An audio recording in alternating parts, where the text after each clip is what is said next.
Good evening.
Welcome. I want you guys to know tonight we do have Sam Jackson. Sam Jackson is back in the studio.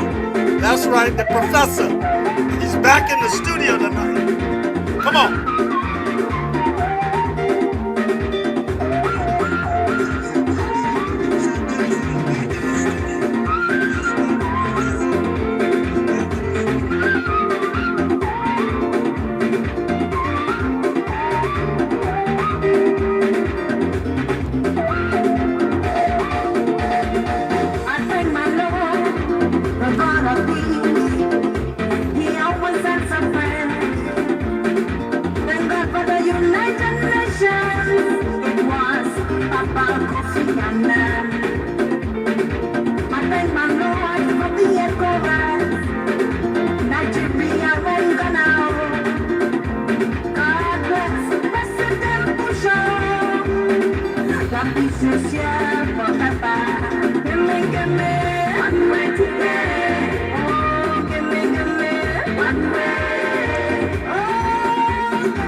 All right. Come on. Why don't you share it tonight? Let's get away from our televisions tonight. Let's get away from it. Let's get away from it. We see where the trend is going. Take a break. Take a break. Take a break. Take a break from the television. Join us tonight.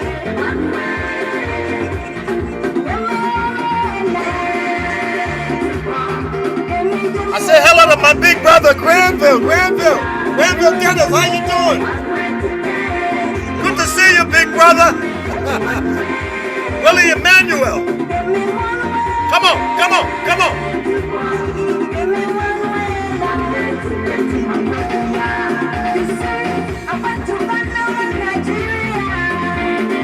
Well.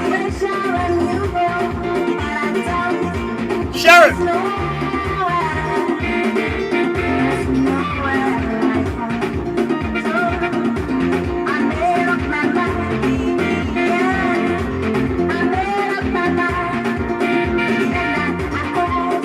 Americana, welcome.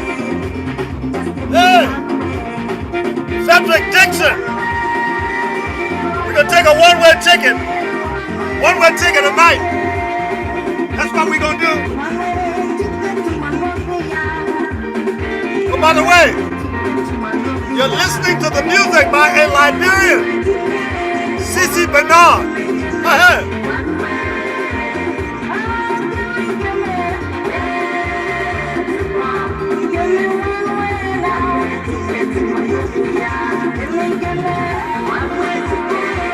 We're about to begin. I got him back studio. Yeah, I do.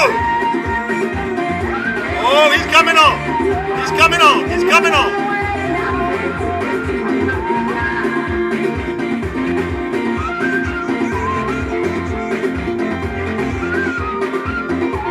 Come on.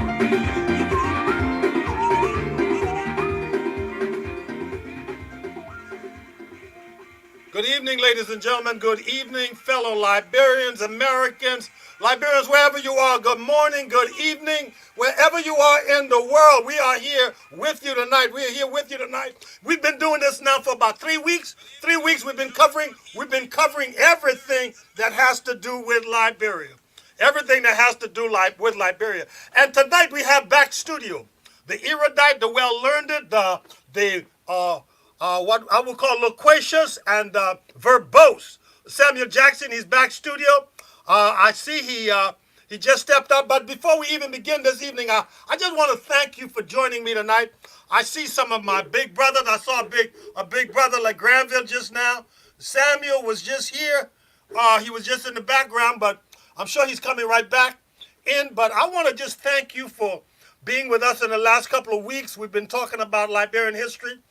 I know many of you in the last 3 nights or so have not had good sleep. You've been in and out between wake, sleeping on the couch, or got your neck all bent and twisted from staying with the news, stay with CNN, MSNBC. Some of y'all with Fox. Well, y'all go ahead with Fox. Okay, I'm not with Fox, but I know you've been up. And I know many of you are excited about what's happening with the election and the trend the election is going. The election is taking right now. It seems like Joe Biden can smell the White House. It seems like he can He can taste it right now. Okay, ladies and gentlemen. So tonight, I'm happy to have you all with us. We're watching history being made. We're seeing more Americans have taken the time to vote than ever before in America's history, and this is a great thing. For many of you who are sons and daughters of Liberia, who have children here, who are American citizens, who yourselves have become American citizens, we want to implore you and congratulate you and tell you, please, by all means, pay attention to what's happening with Proposition 1 with dual citizenship. Please pay attention to that with Proposition 1 with dual citizenship, okay, because Liberians going to be voting on December 8th for this Proposition 1 for dual citizenship. We had on the program on Monday the All Liberian Conference on Dual Citizenship. We had with us Wilma W. Coney, the strategic advisor. We had Emmanuel S. Wetty, chairman of the All Liberian Conference on Dual Citizenship. And they give us some great information, some salient points about this. And we want to admonish you to talk to your brothers, talk to your sisters, those you send the money to by Western Union and MoneyGram every month. Tell them to talk to their senators, their legislature, to make sure that December 8th, Proposition 1 receives the victory. I also, I had a busy week. I had this week on Wednesday evening, this Wednesday, we started the first part of my program. It should have been my Bible study. I had Reverend Reeves scheduled to be on the week before, and we were expecting him on right away, but time factor, he came on the second part of the show, and he was on for a little over an hour. So if you can go back and look at that, Reverend Samuel Bloomfield Reeves, he's the senior pastor of Providence Baptist Church and the newly elected president of the Liberian Baptist and Missionary and Educational Convention. Newly elected president of the Liberian Baptist Missionary and Educational Convention. He was on with us and he spoke to us about his 3 hours. I believe it was reconciliation, or reconstruction, and it's another of reconnecting and reconstructing the conference. But so I want to thank you guys for watching. I see I got him coming back in studio. I can see census of it right now. He's here. Welcome. Okay, good. I can see him well and clear. Ladies and gentlemen, I want to bring to you one of Liberia's great sons, one of Liberia's finest. He's my friend and brother. Amen. Amen. He's taking seats. There he is. Samuel P. Jackson. Man, you're looking good, man. You're looking good. I don't know what you did, where you wipe your face with, where you wash your face with, but you almost look as young as I do. I know I'm messing with you. Go ahead. I shaved today, and I went to have. Can you hear me? Yeah, I can hear you now.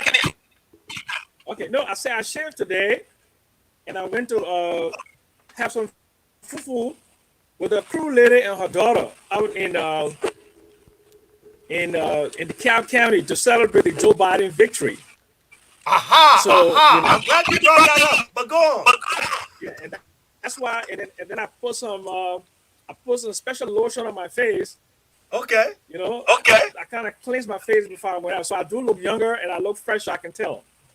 Well, I am grateful to God to have you on the program tonight. Are you hearing me clear? I'm hearing some scratching. Well, I mean, so that can you hear me now? Good enough. I can hear you. I'm concerned about some echoing I am getting. Let me check something. Okay. Well, I'm on my phone, Charles, and that's the best I can do. So can you hear me?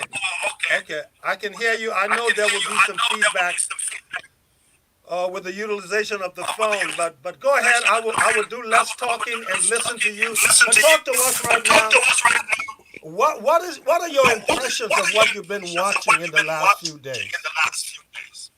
Well, I put it. I mean, can you hear me loud and clear? Yeah, I can hear you loud and clear. Okay. Look, I came to this country nearly 50 years ago. I mean, like every immigrant, I came to a country where I believe that would be, I could, improve my life and get a good education, go back to Liberia. Unfortunately, and got somebody's daughter pregnant, and we got married, and I started to have a family. So I started raising a family in the United States. I mean, I never dreamed about living here and raising a family. Okay, but over the years, even after the last 50 years, this is the first time in my life that I'm getting to understand the nature of the majority of white people in this country. So I think racism plays a significant effect on the psyche of people in this country. And there was that latent racism that never really, came to the surface. It's just basically simple underneath. And now Donald Trump brought that out. So what we're looking at, we're seeing that it is very it is very I mean it's a hard thing for me to say, Charles, but I'm very concerned about the future of this country and the great division that we've managed to see today in the American psyche, and that is manifested in Donald Trump. And right now he's mounting all kinds of legal challenges to the votes. He will do that, and I can tell you, we just got to keep our fingers crossed and pray to God, pray to God that at least it doesn't get violent and it And doesn't turn get into a civil strife. yeah, it doesn't get uglier than what it is today. So that is where we are, Charles. As I watch this whole situation, I know many of us point to Donald Trump, but we see the latent racism in this country.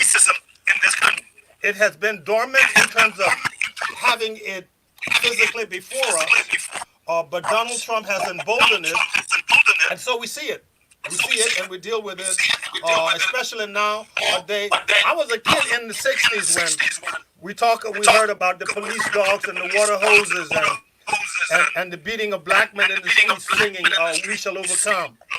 But the same fear that black men had in the '60s has surfaced again more than ever. I shared with my congregation in my last message. T.D. Jakes, Thomas Dexter Jakes, the pastor of Potter House, talk about how frightened he was one night when his son called at 3 o'clock in the morning after an accident. And he told his son, stay on the phone, be quiet, be submissive, do everything the cop tells you to do. And Fred, for his son's life. Black women and fathers and mothers, when their sons leave the home, when we get into the street, our parents are worried about us, but we're watching the election closely, and tell you the truth, I like the trend I see. I like the trending it's going in, and it won't be long. It won't be long till if everything keeps going the way it is, we will have a new president in the White House. A new president in the White House that will not speak of Africa and African nations as what kind of country, what kind of whole countries. So welcome to the program. Welcome, and I want to thank the many people who are on. And again, Sam, we had a great time last week. I can hear myself echoing, but I pray that folks can hear me clearly. Can you hear me clearly without an echo? Samuel. Yeah, I can hear you loud and clear without an echo. Absolutely. No Okay, echo. great. Then I know last week we've been covering Liberian history, and I believe we ended up in the 1950s. But I'd like you to just take off from where you want, and folks, feel free to call in after the show this evening for any questions or any comments. We pray that you continue to listen, continue to join us, and I'm going to turn it right now over to Samuel P. Jackson, MSc author, Rich Land, Poor Country, our facilitator on Liberian history, past and present. There you go. That's the book. Thank you very much, Reverend Martin. I think last week we stopped in the 50s, but I want to go back a little bit to the inauguration of William V.S. Tubman. Am I loud and clear? Can you hear me? Yes, I can hear you. You, the facilitator, I can hear you. Great. Okay. In 1944, really began the modernization of Liberia. And the modernization happened not because of Tubman so much, but because of global economic circumstances and post-war circumstances. You know, the World War II ended around 1944. So, with the end of World War II, the international system sought to do something, do a reconstruction, and in that reconstruction, there will be a demand for a lot of financial resources. There'll be a demand for uh, mineral resources, and there'll be a need for labor, and all of the factors of production, land, labor, and capital will be required to rebuild Europe and Japan. Reverend Martin, can you hear me? Yes, I can hear you. I can hear you. We're listening. Oh, but I can't see you. That's all. I was just wondering. Yeah. No, you talking, so I'm out. I'm in the backstage. Okay. Okay. So what happened was, because of the demand for the reconstruction of Europe and Japan, Europe have been devastated. I mean, in all kinds of ways, displaced millions and millions of people, destruction of the infrastructure of both Japan and Europe. In Europe, of course, you know about the hydrogen bombs that were dropped in Hiroshima and what was the name of the other place? Man, I'm getting old. Okay. That's okay. Keep going. Keep going. No, but I'm saying, but wait, I think it's oh my God. Okay, and yeah, Hiroshima and Nagasaki. Nagasaki. Yes. Okay, so the international system wanted to do something to promote world peace, because world peace, the foundation of future economic growth and development will have to be based upon world peace and stability.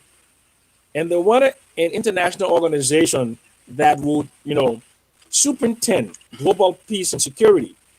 So in 1944 in San Francisco, they formed the United Nations, and Liberia was one of the original signatories of the United Nations. So The Clarence League of F. Nations? Simpson, no, not the League of Nations, the United Nations. I'm sorry, United Nations. Okay. the United Nations, and Clarence L. Simpson Sr. represented Liberia at formation of the United Nations in San Francisco in 1944. So then you needed to create global institutions to intermediate the economic growth or the economic reconstruction. Okay, so then they had a meeting in a place in New England called Bretton Woods, and they decided to form two institutions. That was the International Bank for Reconstruction and Development, which all know as the World Bank today, and then also the International Monetary Fund. So, what was the role of the International Bank for Reconstruction and Development? But exactly what it said: International Bank for Reconstruction and Development, and that one was supposed to promote the agenda of global reconstruction, especially within Europe and Japan.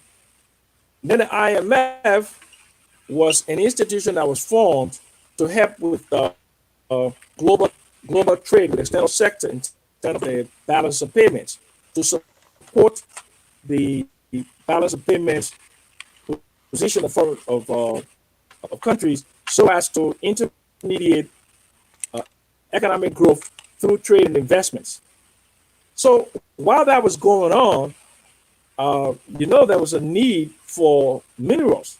So then they started to look at the countries around the world where they could find minerals.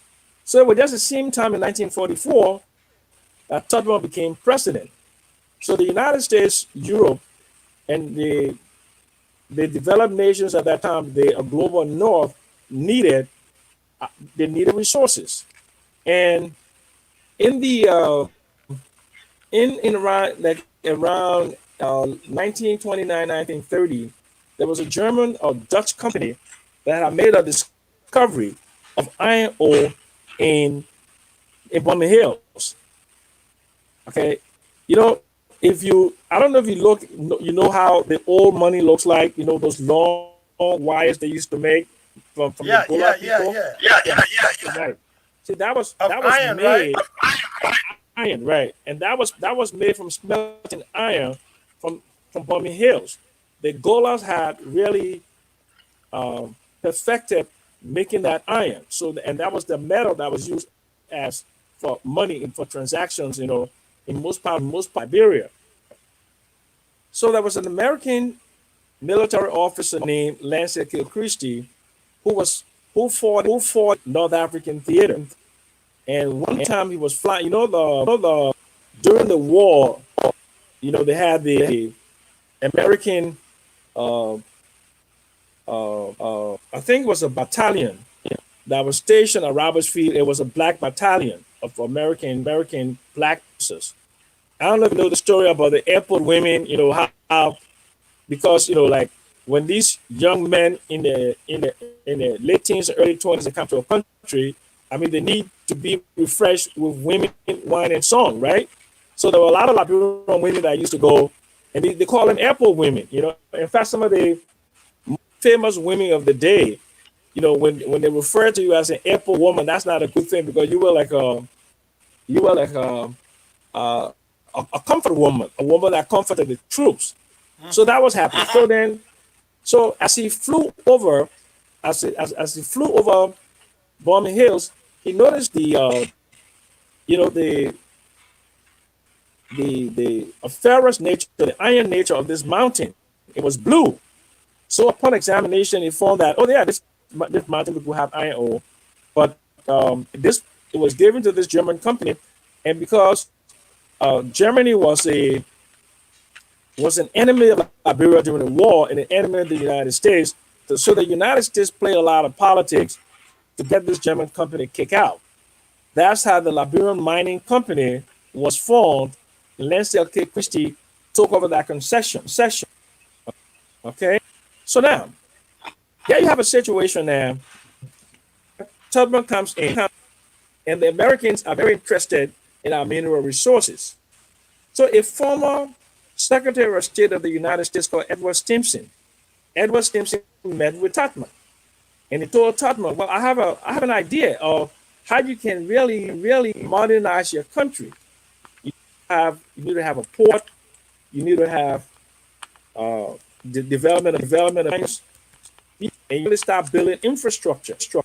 So he proposed to Tubman, "I can help you attract foreign direct investments from Europe in the United States, but we have to do it within the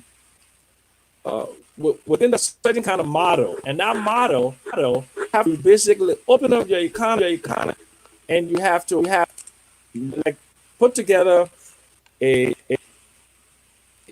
economic development plan,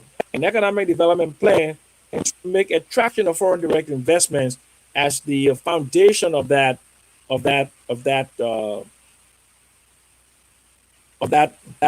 planning policy. That's how the policy was announced by Tubman. Okay. So when Tubman announced that, then that's also I told you about Lancer K. Christie. Then they came and they piggybacked on that economic development policy, and they brought in the Liberian Mining Company. And the Liberian Mining Company was then, used as an attraction, as a model for the attraction of other international mining companies. And that's LAMCO came in. Came in. The guys that formed LAMCO, they were already involved in Africa, in Congo at that time. There was Congo Leopoldville and Congo Brazzaville. So Congo at that time had been, was just Congo. So they were there and they were looking for minerals. So when they found out that there was this major discovery of iron ore in Liberia, then they made their pilgrimage to Liberia and they talked to Tubman.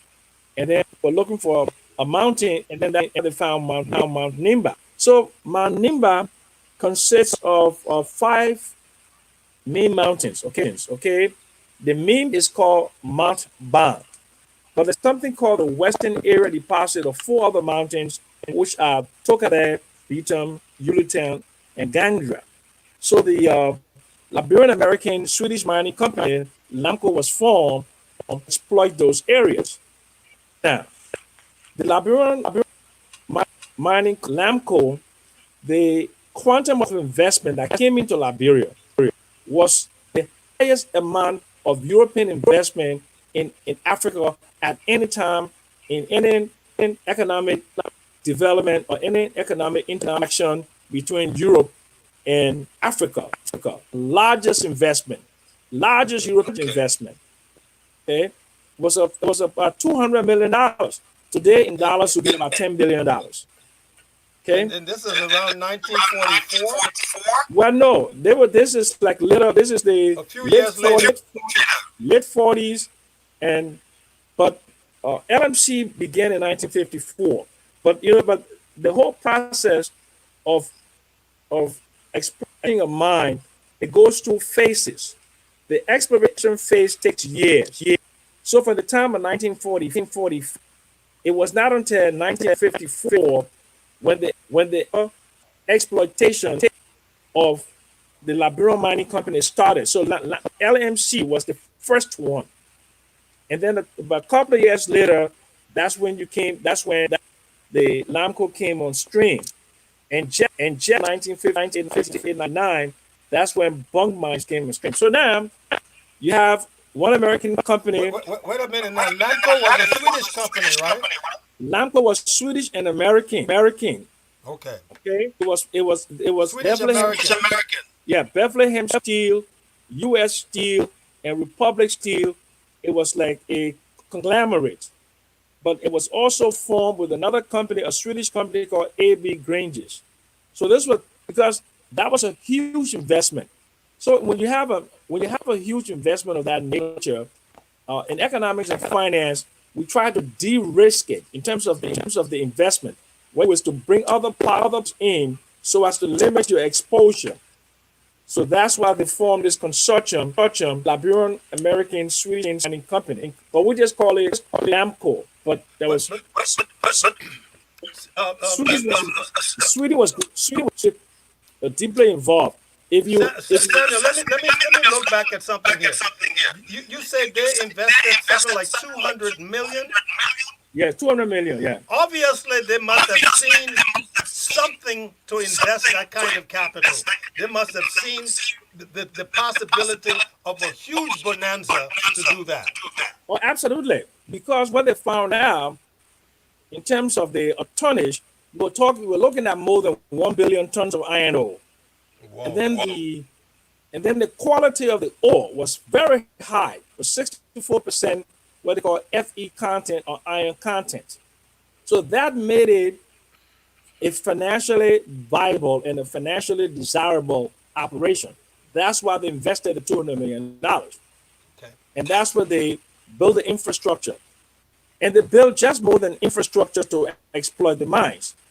The European mindset was to create for themselves in that part of Liberia, create a comfort zone. So that if you went to Yekepa was very modern. It had swimming pool, it had guest clubhouses, and they had the different areas. And they build a whole city there. If you remember, Area B, Area C, and all of that. Then of course had to build a railroad line to take the iron ore from Mount Nimba, which is the main pit, into the port of Buchanan. And that's why they had another headquarters, a whole area that we call LAMCO, right there in Buchanan. The loop, okay? The loop. Because that loop there to help with it. But before they ship the ore, they had to pelletize that ore. So it was a pelletizing plant. When you take the ore, you can't just take the regular ore. Okay, so it was a beneficiation. Beneficiation was like a little bit of added. So they made it into pellets. Okay, and they took the impurities out, and then the chip. Okay, so that the pelletizing plant and bells that conveyed that iron onto ships to take it to Europe and America, because they were servicing U.S. Steel, Republic Steel, and Bethlehem Steel, because one of the good areas of economic development is okay the percent the steel that is utilized by an economy is a good indication of the economic health of a country when you use steel. Because when you're using steel, you're building residences, you're building bridges, you tunnels, and other infrastructure. And it's the infrastructure is an enabler of growth. Are you following? I'm following you. I'm following you. So You're giving such great information, but there is certainly some There is problems as certainly far as the feedback. I don't know if I need to go out and come in, or well, but maybe I can go down and see if the feedback we can work on the feedback. Okay, is the can you feedback is it better now? 1, 2? Yeah. No, no, no. I'm still hearing some. You still hearing something? Well, let me go closer to.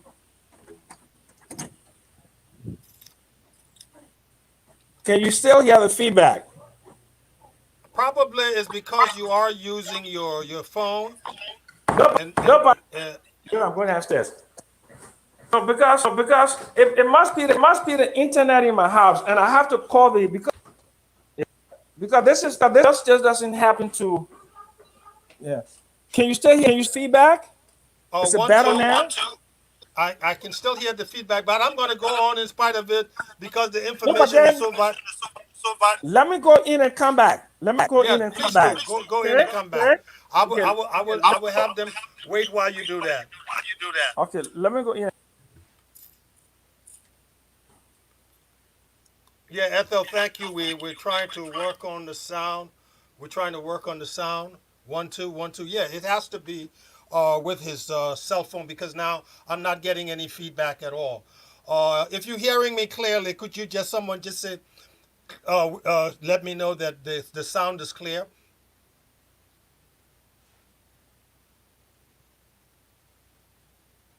If you can hear me clearly, please let me know. Sam Jackson in the last 3 weeks have been giving us some backdrop on Liberian history. We started from way back from places like Haiti with Toussaint Louverture or to slavery and good. Thank you, Gertrude, and coming all the way back to the first pioneers coming to Liberia in 1822 on ships and the building of Liberia and how Liberia got started forcibly in a lot of ways because of economic situations. But I want to thank you guys for listening until I see we're getting, yeah, my sound is clear. Because Sam is using his cell phone, that is why we're getting the echo. Let's see if that would be the same thing again. Okay, Okay. Sam. I'm, okay. I'm Well, back. Can you hear me well, now? it's because of the phone that we're gonna have this. So I will speak very little because while you were away, we had no echo. So, but You is do there not. still an Yeah, there is echo? one. There is one. You cannot get to your laptop. Well, okay. Then what I would do is I would try to bring my laptop down. Okay. Yeah, bring your Okay. laptop. Get your laptop because the phone will do this. While you do that, I will talk to my folks. Okay. Just cut it off. Yeah, folks. Okay, thank you. Ladies and gentlemen, I want to thank you. And your feedback is so important. I thank you for engaging with us and letting us know when you do not have the best sound. I was hearing it, but now we do understand from trial and error it's because of the utilization of a cell phone. Let me talk to you for a minute while Sam is away. This week on Monday, we had with us some very important Liberians who are dealing and working on a very important thing that affects all of us, our children and our children's children. We had with us Emmanuel S. Wetty, chairman of the All Liberian Conference on Dual Citizenship. We also had with us Wilma W. Cooney, a strategic advisor All Liberian Conference on Dual Citizenship. Both of them were here. This is a battle that's been going on for more than a decade. Okay, some 15, probably even up to 20 years. It's been fought too by the former Vice President of Liberia, Benny Warner, Bishop Warner, and other great Liberians who have put their hands to the plow for this dual citizenship. They've worked and worked and worked. This thing has finally reached our legislature. It's there on the floor. It's a bill, it's a resolution, and the resolution is coming to the floor on December 8th. December 8th. That is significant for all of us. For all of us. You know, this thing about if you become an American citizen, you lose your land, you lose your property in Liberia, okay? You're limited in terms of the offices you can hold and all of that. Yet they still try to put a number of limitations on it.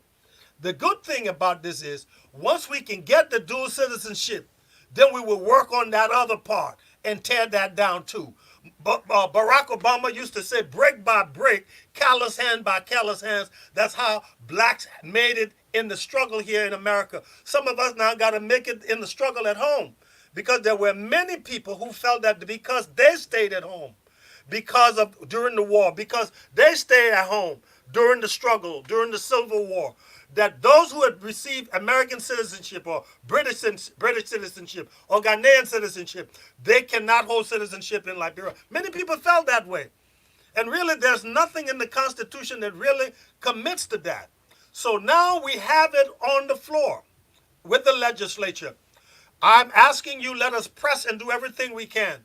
Now, on November 8th, I believe on the 8th, they're holding a conference. If you go further on my Facebook, you will be able to see the details on that. I admonish you to look at it, get in on the Zoom call. Okay, get your 2 cents in. Don't be silent with this, because it's going to affect you. It's going to affect your children. It's going to affect your children's children. Okay? I am still not a U.S. citizen because I've always been afraid of losing property that my daddy left in Grand Bassa, Monrovia, and other places. Because, you know, only citizens can own property in Liberia. But a lot of illegal things have been done. A lot of irregularities have been done. And we want to do the right thing. We want to do what is right. We want to follow the framework of the law. So we are admonishing you to do so. To do so also. This is called the All Liberian Conference on Dual Citizenship. Let me say this, folks. We see what's going on in America today. Right now, many of us have been glued to our television sets for nights, sleep and wake, trying to get the final verdict. But whatever is going on, we see that they're trying to follow the legality to make sure that every vote is counted.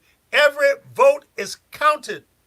And it's amazing. I was listening today. They could pick up that there were 13 alien that tried to register a vote in Philadelphia. They could pick that up. It's because of the system that they have. They are on point and they are following it rigorously. They're following it to the letter, and they're doing everything to make sure that the next president of the United States is a legitimate president. Now, I'm praying the same thing for our nation and our people. I'm praying the same thing for Liberia, because the last election that we had, I was in Liberia just before the election. To preach the 142nd anniversary of Effort Baptist Church. And I had the occasion to meet with Charles Brumskin, where he took out positive proof of individuals with 3-4 different voting cards from different areas. Same picture, same guy, different name. Same picture, same guy, different name. And right now there are a lot of concerns, even about the legitimacy of the elections that's going to be held in December in Liberia. A lot of concerns about it. A lot of concerns are about it. But I thank God that we are in the position to do something about the next election as a people. we as Liberians got to stop sitting down and putting our heads in the sand and ignoring what's going on in our country and throwing our hands up and say, I give up. We cannot give up. We cannot give up. We cannot give up. We should not give up, and we should get involved. If you want to see things change in your own nation, then get involved. Speak up. Support different organizations such as the All Liberian Conference. Because what they'll do when they go to Liberia, they're going to be on radio, they're going to be on television, they're going to be up and down everywhere to make sure that people understand. Because believe you me, there are some people in the very legislature that are giving misinformation about what dual citizenship might mean. A lot of folks are afraid that people with education will go back to Liberia and take their jobs. So let us Sam Jackson is back in the back room. Let me get back to him. So now let's go back to Samuel Jackson. Sam, can you hear me? I can hear you loud and clear. Can you hear me? Is it better? I can hear you. It's not as bad. It's better. I can barely hear me, but it's better. Okay, but oh, this is better now. Oh, I mean, the thing is, I can hear you loud and clear. Look, it must be something. It must be something with StreamYard because I do my classes on Zoom. You know, I have no problems. I can hear you I can hear you without echo. So go ahead. People need to hear you, not me. Also, okay, but can you hear me now without an echo? Yes. And me too. Okay, great. Well, me slightly, but it's much better. Okay, great. Okay, it's much better. So let's just go ahead, okay? So now, okay, but from the mid-50s to the late No, you were still there in Nimba. You were on the pellets. Oh, okay. So in order for you to do iron ore exploration, in order for you to do exploitation of an iron ore mine, the first thing you have to do is exploration. And what that exploration does, it determines the quantity of iron ore. Okay, and then based upon the determination of the iron ore, it tells you if you were to exploit, say, like 100 million tons a year, or it tells you how many tons a year you have to produce over a period of how many years to make it an economic viable plant. So they do a feasibility study. So the first part of that feasibility study would be the exploration. And that exploration would tell them within certain parameters the quality of the ore that is in the ground. So that, let's say they found 1 billion tons, right? If they found 1 billion tons, then there will be several, in terms of the quality, right? There will be several grades of that ore. So it appears what they call the hematite, okay, which is the soft ore with the highest iron content is on the top. And then the lowest iron content is on the bottom. Okay, so for example, if you have 64%, which is about really good grade iron ore, okay, iron from an iron ore mountain, 64% Fe content is good. And then you start going all the way. Now, before, it was not economically viable to go below like 40 to 45 Fe content. Okay, because there was not a technology to improve the output, okay, in terms of the beneficiation, the adding of value to that ore to take out the impurities, because you got to take out the phosphate and take out all kinds of impurities to make it, because you want it as near, as close to being nearly 100% iron when you ship it out. But when it gets to the steel plant, they have to do more processing of it to take out all the impurities, because the end product is 100% steel. So that is called the value chain. So once you do the exploration, you determine the quantity. The next thing, you determine the quality. And then when you determine the quality, then you got to determine how many what they call it, the useful life of the mine, because there's Now get a to the history, limited. Sam. You're losing me on Yeah. the iron. You getting too technical on the iron.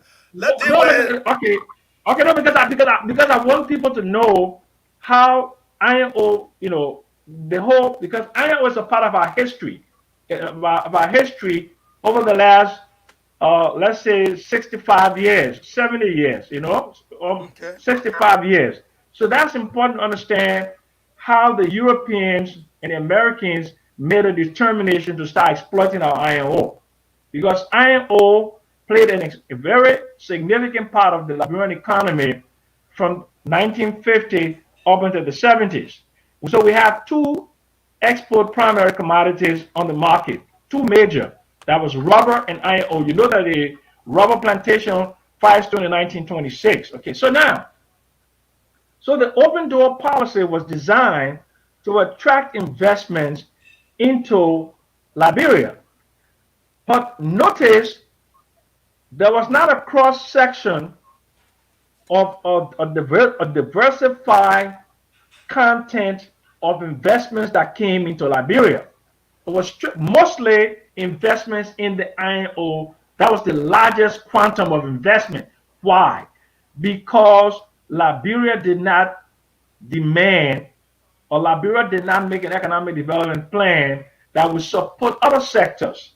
For example, like agriculture, coffee, cocoa, bananas, cassava, Lumber. planting, agriculture, right? And it did not create the the value chain for agro processing to make juices, to make flour, to make all kinds of products associated with agriculture, right? So, and it did not also develop other industries like tourism, okay, to build hotels on the beaches to attract tourists to come to the country. It did not go into heavily into fisheries to have a fisheries industry. Okay, we had limited amount of fisheries. We had all this ocean, 350 miles, and we had just a few with Mesurado and a few other small fishing companies. In other countries that have sea coast, they have a real fish processing. They do sardines, they do all kinds of canned salmon, they do different kinds of uh, value addition with their fisheries industry. And then if you look at logging was another industry, because even up to today, we have more than 40% of the forest in the Upper Guinea region. 40%. Liberia is The Green still mostly Forest. a Yeah. virgin area. Yeah, exactly. Okay. But if you look at Liberia, you see that uh, there is not a wood processing industry in the country of any note. You still have those young people along Gardner's Way. They're making those furniture with their hand. Now, with all of the wood that we have, we shouldn't be buying furniture from China. Italy and France should not be the larger manufacturer of good furniture in the world. Are you following me, Robin? I'm Okay. following you. I can hear you loud and clear. Okay. So what it has done for us, the open door policy. Okay. There are two schools of thought on the open door policy. Yes, indeed, the open door policy brought a lot of economic growth to the country. But that economic growth was concentrated in primarily two sectors, rather, yeah, two areas, okay? That was in iron ore and that was in rubber. And then to add on to your problems, you did not develop value addition, the processing of your iron ore. You had you were the third largest iron ore producer in the world, but you were not producing even steel ingots. You didn't have a steel industry. You're producing, at one time, you had the largest area rubber production in the world. Okay, 1 million acres. But you were not processing rubber. You were only shipping raw latex to Akron, and you were creating better jobs, higher income for people in Akron. When you were shipping your iron ore to Europe and the United States, they were shipping it to steel factories, and there were a lot of technological jobs that were being created for American high-paying jobs. Your people were just tappers. Okay, so you are creating very low wage, almost slave labor in your economy, and you were transporting that you were exporting your wealth because the iron ore has a finite number of years. That is the reason why by the 1970s most of the productive and useful life of iron ore, which was about, let's say, 25 years, okay, they have been mostly exhausted. And when the price of iron ore dipped, it made most of the iron ore mines in Liberia, including National Iron Ore. In fact, I forgot about the National Iron Ore Company in Mana River. It became totally uneconomic. Okay, so It was no longer economically feasible. it was no longer economically feasible. But what brought in the resurgence of the demand for iron ore?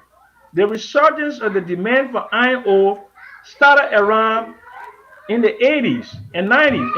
And where did it come from?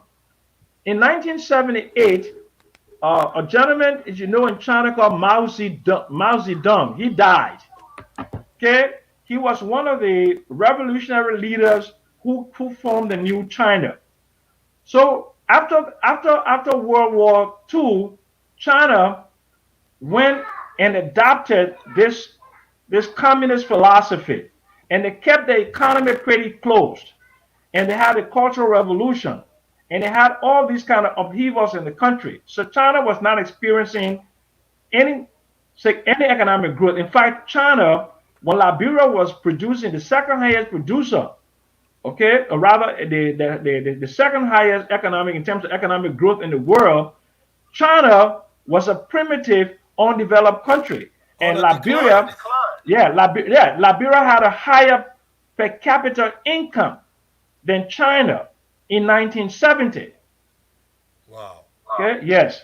So in 1978, when Mao Zedong died and Deng Xiaoping took power, the Chinese Communist Party had a meeting, and they looked at the quality of life of the average Chinese. It was very poor, and they made a determination that they were poor because lack of economic activity. So China decided to do what? To open up the economy.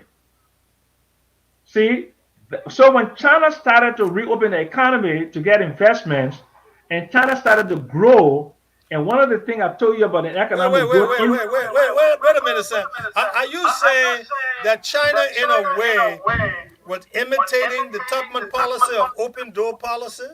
but in fact, but China was the one was the originator of the open door policy in about the 1850s and But 1860s. they closed that door after they opened it. Yes, they closed that door. See, there was a Aha. war. Yes, they closed that door because China, because of European intervention and European meddling, even in the 1840s, the European, in fact, China is a country with a 5,000-year history and one of the original civilizations, okay, industrial civilizations.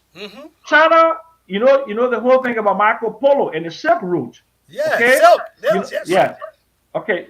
So China had a trade surplus, okay, in the 17th and 18th century. In the early 19th century, China had a trade surplus with the rest of the world, especially with the Britain and Spain and the European powers, because China was sending a lot of spices, China was sending silk, China was delivering cotton fabrics into Europe. So the Opium War I told you about the last time in 1848 was because the Europeans, especially Britain, wanted China to open up its economy.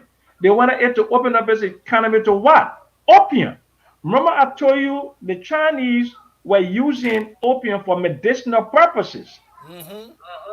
And then the British East India Company was producing opium for recreational purposes. Okay. So because China had a trade Wait, surplus, wait, wait, wait. One's using it for medicinal purposes, and the other one using it to get high. yeah, but I'm saying that no, but they were processing it, Yeah. and exporting it for recreational purposes. And they wanted China to open its economy, to open its door to process opium, which was heroin. Okay? And when China refused, that's what began the Opium War in 1848. So they did conquer China after the Second Opium War. And then that's when they brought in the open door policy. But European countries and America, they were fighting over access to China. Which country would be facilitated more with economic engagement with China? Okay? So, Why was this fight going on for engagement with China? okay, the reason was because China had goods and services that the West needed, Like their silk. like their silk, like their Okay. cotton, like their Okay. spices. Okay, so Europe and America fought that war, but Britain won and had almost vast. They had control of most of China. Now that Britain control over China didn't end until World War II. When World War II came about, now look at the British colony of Hong Kong. The British colony of Hong Kong was created because the Chinese Communist Party chased out the nationalist Chiang Kai-shek into Taiwan. Remember Taiwan and Chiang Kai-shek? Yes, And that's yes. how the British, Hong Kong is British. Because Now, they, now, you're talking about some degree of British exploitation. Now, exactly. as you talk about this, a good friend, individual come to mind that was a great influence on my mentor, Martin Luther King Jr. Yeah. Hold on, hold on. Bobby, pick up in my tent, my tent, it's upstairs out there, yeah. So, The point I was trying to bring up, Sam, is that so now you have Great Britain trying to dominate China, but they were doing similar thing to India. but they already the British was Al- colonized had most already of colonized yeah, India. most of Asia. They colonized Malaysia, they colonized Indonesia, they colonized Ceylon. Those were all part of the British Empire. But this was all for economic reasons. But that's why we call it the peripheral and the center. So you use the center to supply the peripheral. So that's where colonialism came in, and that's the same reason why in 1884 you have the Bismarck Convention when the Europeans got together in Berlin and sat the major European powers at the time got together and they had a map of Africa there and they Ah. carved up Africa. Now, hold on, Sam, because you're coming to think my mind is playing games on me now because I like where this conversation is going because as you touch on Great Britain and stuff like that, I can still hear Malcolm X talking about Great Britain or England, right? Because England considered. Can you hear me? I can hear you. Hold on a second, child. I need to plug my phone in. All right. Wow, this is great. Listen, guys, I want you to pay attention to this because I want to drop something in on this conversation. Something in on this conversation that has to do with Africa and Liberia in an inadvertent manner. Wow. Wow.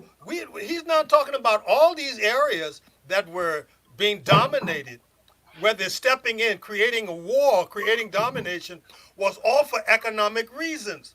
Economic reasons.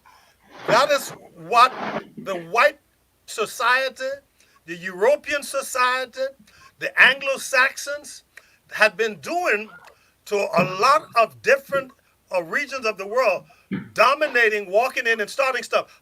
The point I was trying to get to, Sam, you got your phone plugged in? Yeah, I got my phone plugged in. Yeah. Now, the thing I wanted to make was just a quick sentence. I'm sure you're going to say something on that.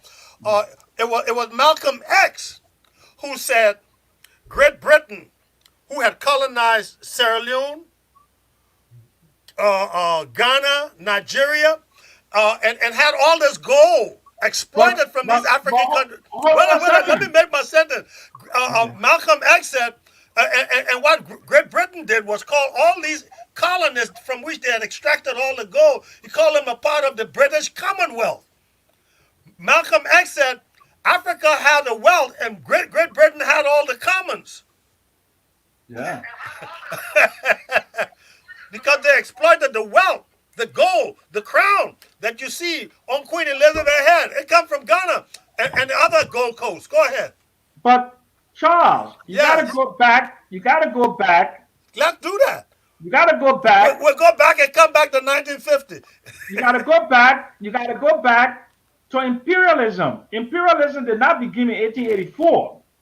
Okay, you have the Roman Empire, and you have the Greek Empire, right? Yes, yes. And that okay, but Great Britain they also colonized the United States, the 13 colonies. Correct, correct. Exactly. And what were they doing? They colonized the land of the Indians, and what they were doing is they were being exploited. Taxation without representation. Yeah. So they were exploiting them to support the lifestyle of the British. That's how come the British Empire. And then one time they said the sun never set on the British Empire. Correct. They did that. They did that to Jamaica, Trinidad, Central America. They did that all over. They did that to the Falkland Islands. Their They did that- luxurious lifestyle came Exactly. from these other areas that they exploited and dominated. And Exactly. many times used the very citizenry to keep their own people down who they put in key position. And you find that even in the Bible, in Roman period, since you brought up the Romans, okay? Because what they did with the empire is they put some Jewish over their own people to collect the taxes and things like that to control their people and, of course, pay obeisance to them. But go ahead. Okay, so the idea for relationship between nations is to trade, economic development. And then that's what in economics we call the comparative or competitive economic advantage. What you want to do as a country is to produce more and sell more to the outside world. That improves your balance of payment. That brings in wealth into your country. Hold That on, gives Sam. the people- I agree with you, Sam, but you made a salient point, and Ben Nama here certainly agree with it, is that you cannot take your resources and sell it all to somebody else and not manufacture or produce anything. Because Yes. I was watching a workshop where a bunch of white economists were sitting down and saying we got to keep getting the resources from Africa because we get it cheap. But after we get it cheap, we manufacture things, we create things, and then we sell it exorbitantly and make 100 times more and far greater than that. And that is why Liberia has remained poor in spite of all its resources. Can you show me your book again? Is this one of the things that this book is talking about, Sam? Yes, We have all these absolutely. resources, we create nothing, we manufacture nothing, we build nothing, but then we end up with holes in our mountains from Lamco and all these people who've extracted it and take everything else. I'm sorry, but I just get ticked off with that. You see, but here is the thing you have to understand. The exploitation of what we call a non-renewable resource, it took billions and billions of years for an iron ore mountain to form. Correct. And you exploiting it for the period of 25 to 40 years. Correct. A period of 25 to 40 years is for the present generation, but there is no intergenerational equity. In Norway, And no trickle down economy. Let me tell you something. The people in Myanmar didn't get rich from that. Okay, many times I've talked about with the case of the iron ore and Firestone that the Liberian elite, those in power, okay, we're in cahoots with these companies and these governments at the exploitation of their own people. Because they got something to eat, but the rest of the people did not get that trickle down economy. It didn't trickle down to the ordinary man. Exactly. So the relationship between powerful nations and poor nations is Ah, purely based upon exploitation. That's where imperialism comes from, and that's where domination comes from, the domination of nations by powerful nations. And the Europeans perfected the art of doing that but but because Sam, but Sam, I agree they perfected the art, okay? But why have we remained subservient to this? Why haven't we learned anything? Why haven't we as a nation and people look, how do you stop this? I see that Ghana may have done something to help elevate itself as a people. How do you stop this imperialistic exploitation of your people? but Ghana hasn't stopped it. Ghana is Okay, still being exploited. I agree, but not to the same degree we were. Oh, Ghana is still being So, exploited. so, so how do you stop it? What do you do?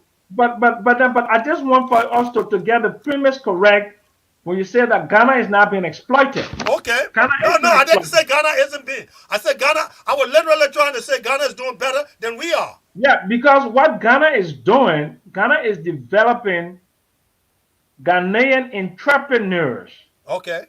and they're creating avenues for Ghanaians to prosper within their own economy. Aha. What's So, stopping us? because we are not creating indigenous entrepreneurs, Why? the people that because we're stupid, the Say people it that again, say it again. Let's be because honest. because we are stupid. We look more in the interest of the white man, the Lebanese man, the Indian man, Exactly. than in our own interest. Okay? Okay? Because because Liberia, that part of the world known as the Green Coast, okay, known as the Green Coast or the Pepper Coast, okay, that area for the first time the interaction with the white man was Pedro de Centra, a Portuguese. He came in and he began to trade with the natives. But that trade was not based upon equal exchange Correct. because in exchange for high quality wood products, coffee, cocoa, beans, and all, they were giving our people looking glass. They were giving them mirrors. They were giving them beads. They were giving them tobacco.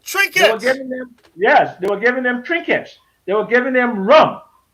While they were taking the valuable products and improving the lives of the Europeans, they were giving, and there's a song.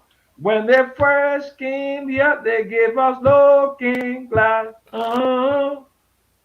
Uh, That's a song. That's where it came from. Because wow. the relationship between Europe and Africa has been based solely upon exploitation.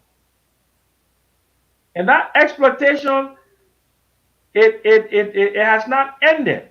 It's still a part of the relationship between Europe and America. Because what the Europeans did in 1884 to legalize and put together the architecture for colonialism, to build colonial institutions to exploit Africa. So they did that. Sam, give And me a then quick second. Hold on that thought because I got to give a quick plug right here. I got to give a quick plug right here. Sam Jackson, right now, ladies and gentlemen, is our lecturer, our facilitator right now. He is the author. In fact, he just got a degree, and he would tell you from a school in London, the MSc.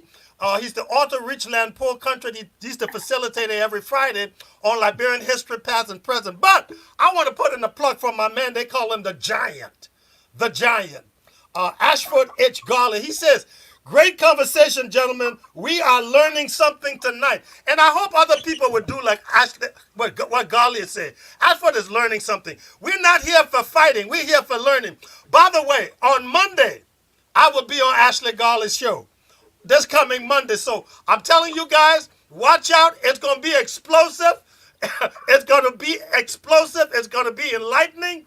It's going to be wild. I will be there with Ashford Garley on his show on Monday.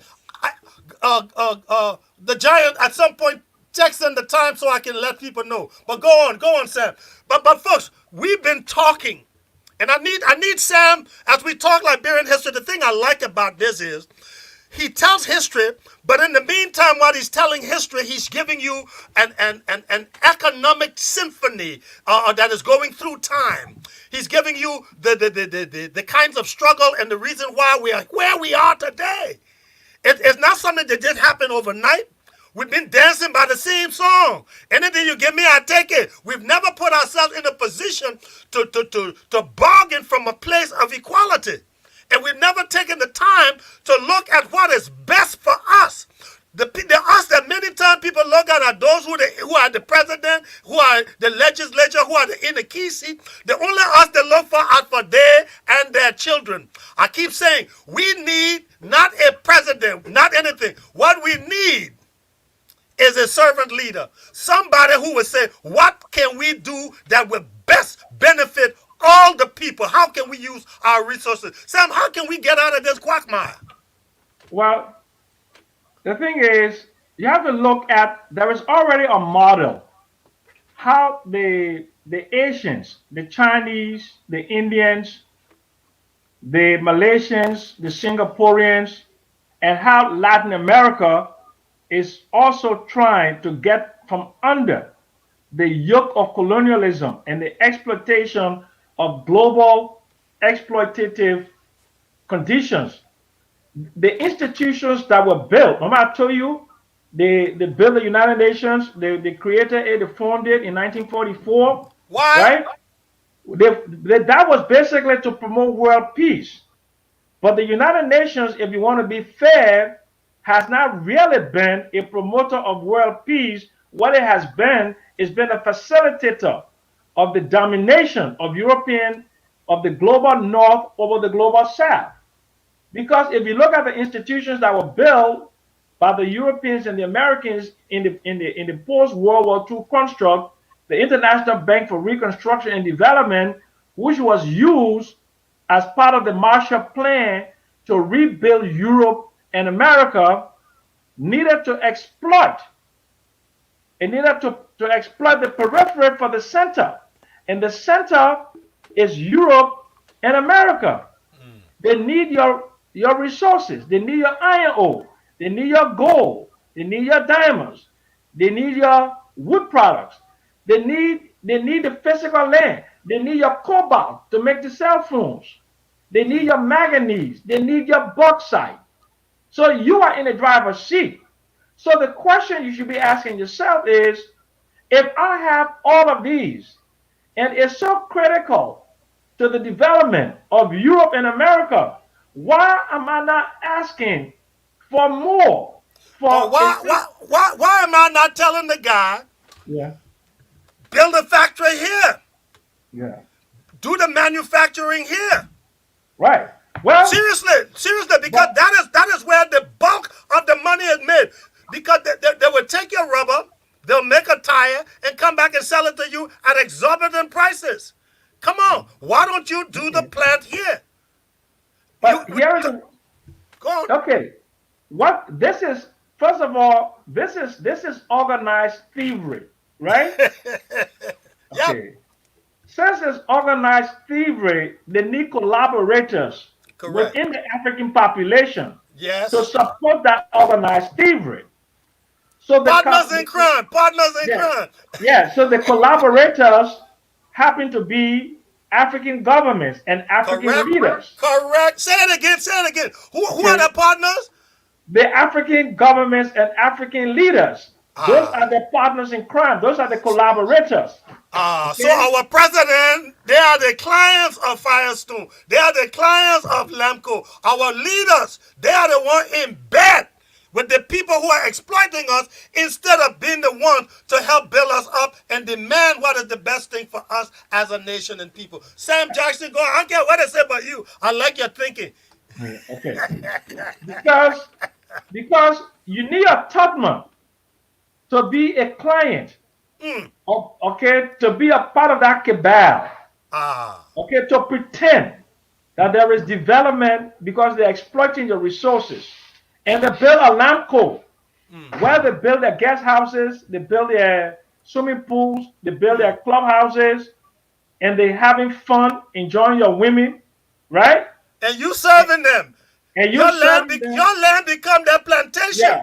Okay, they're exploiting you and taking out 99% of what you own and spending only 1% in your country. But remember, that is not sustainable. That's not sustainable development because an iron ore mountain or gold mine has a finite lifestyle because the quantity of the gold or the It's, diamond it's or the depletable. iron ore is finite. Yep. It's finite. So if it takes 25 and 30 years as it took to exploit Lamco or bone mines or LMC, eventually became what? Bombing holes. Right? Bamiwa? Bombing Bamiwa? holes. Bombing Holes. holes. Holes. Right. Holes. So then, Vacuums. right. So then they take a man like Omen Chalabi Roberts Sr., they gave him a position as the liaison between the company and the government. They Uh, pay him well, wine and dine in. want to dine him, and he's there to protect the interests of the people. But at the same time, he's protecting his own interests. And then your your leaders are unable. Your leaders are unable to make a sound determination on how this exploitation is making them poorer because they don't do the financial analysis on the operation of that mine to know the quantity or the amount of money and resources that have been taken out and how that is supporting other economies compared to the benefits that you are getting. Wow. Wait a minute, Yeah, Sam. Wait a yeah. minute here. Wait a minute. Are you saying we getting we people going into business with people and they're blind? Well, because this is what there are some critical issues. First of all, you have to look at the model in terms of the ownership of the mine. Who owns the mine? Mm. Liberia had this model, which is joint venture. Remember, there was a Lamco joint venture operating company. Liberia owned 50%, and Lamco owned But 50%. wait a minute. How come a 50-50 when the man mountain? But let's assume that is fair because you're looking at the I understand relationship. what you're saying. But Yeah, the man mountain, the man yeah, ball. yeah. That's a valid point. No, That's a no, no, valid no. point. Seriously. No, but Okay, that's okay, a I will let valid you. point. Yeah. That is a very valid point. Extremely valid point. Yeah. But better yet, you have to look at you have to look at the granular. I mean, look at the analysis of how those mines operated. I What they understand did. what you mean by granular, but I want you to break it down because we Okay. have a variety Because of an audience. okay, so you have to look at how the mines operated, how the mines were profitable or not profitable, and how the mines were paying dividends or not paying dividends, and whether Liberia was receiving its fair share of the proceeds from Now, the mine. now, how do we know we're getting our fair share? Who's there watching the ballot box to make sure they're counting right? Eh? Who Thank they're you. doing it for us? Who doing it Now, for us? now, you should have had Ah, a concession commission that will hire independent auditors to make a determination as to whether Lamco joint venture corporation and its dealing with its shareholder companies abroad, like Bethlehem Steel, Republic Steel, US Steel, and AB Granges. They were selling the iron ore. They formed an independent company in Liberia called Lamco Joint Venture. But that same Lamco Joint Venture was selling Liberian iron ore at a very low price, what we call transfer pricing. Transfer pricing. It means that they were underestimating the price of the ore, ah, okay, ah. and overstating the expenses. Ah, so we're being cheated on two sides. Yes, But right. that was it. The person who was looking there for us, they had no experience to know what was going on. They were not paying attention to what was going on in the world market. They couldn't determine the price of iron. In fact, let me not go there because right now in my head, I saw something you wrote the other day. Who would want to buy airplane this time of the year when people are not traveling with COVID and all that kind of thing? But that's a different thing. We'll come to that one.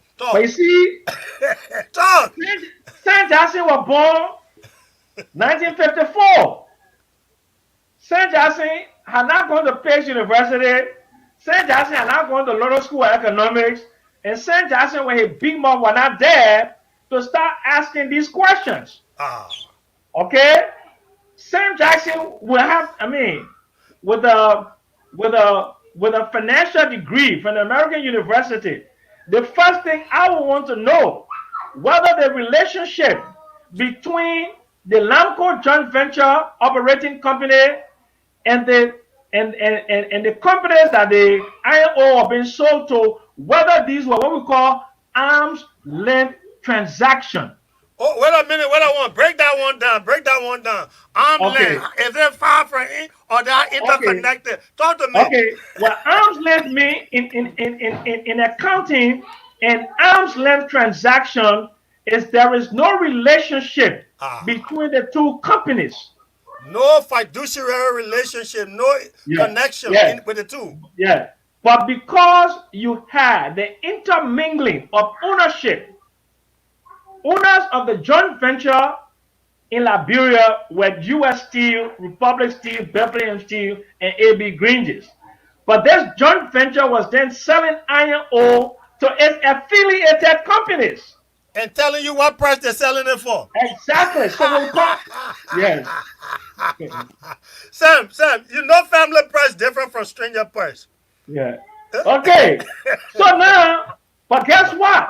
Talk to me. Talk to me. They Well, were they, Sam, they were the Liberian people are enjoying you. yeah, The Liberian people are enjoying you. Go ahead. Go yeah. ahead. Go ahead. They were processing it. They were processing it and selling the steel at well market prices. So the difference between the price of iron ore unprocessed and steel of more than 100 times the price, or 3 or 4 or 5, sometimes 1,000 times the price. And what they were doing, they were inflating expenses. Why? Because they wanted to have as low profit as possible or no profit, so they would not be able to what? Give dividends to the government of Liberia, which was a shareholder. Wow.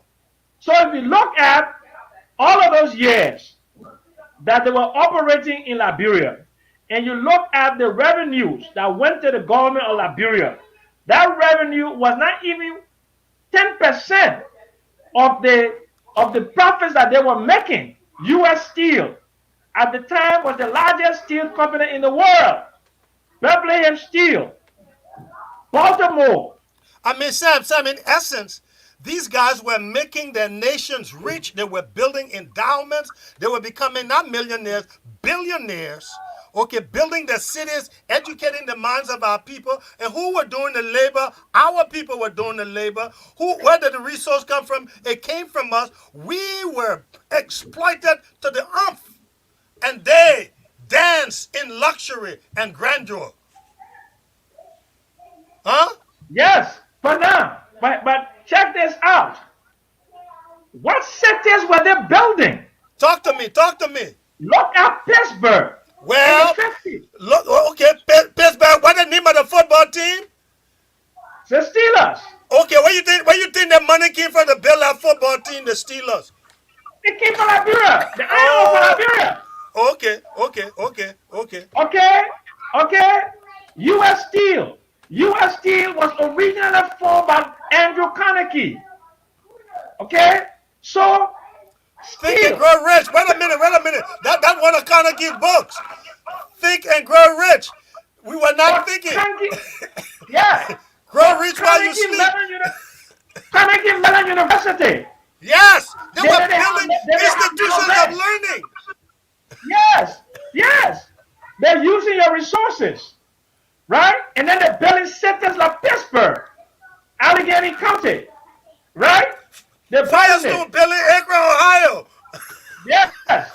Then Bethlehem Steel building Baltimore. And we Okay. Billy Smith no test. We Billy Smith no test. Okay. Exactly. Oh God. It- Oh Yes. my Lord. Yes. Listen. I hate to bring this, but the Word of God says, "My people perish for a lack of knowledge." My people perish for a lack of knowledge. And one of the things that amazes me is we continue to put people who have no knowledge, no experience, in the situation and in position where knowledge and experience is required.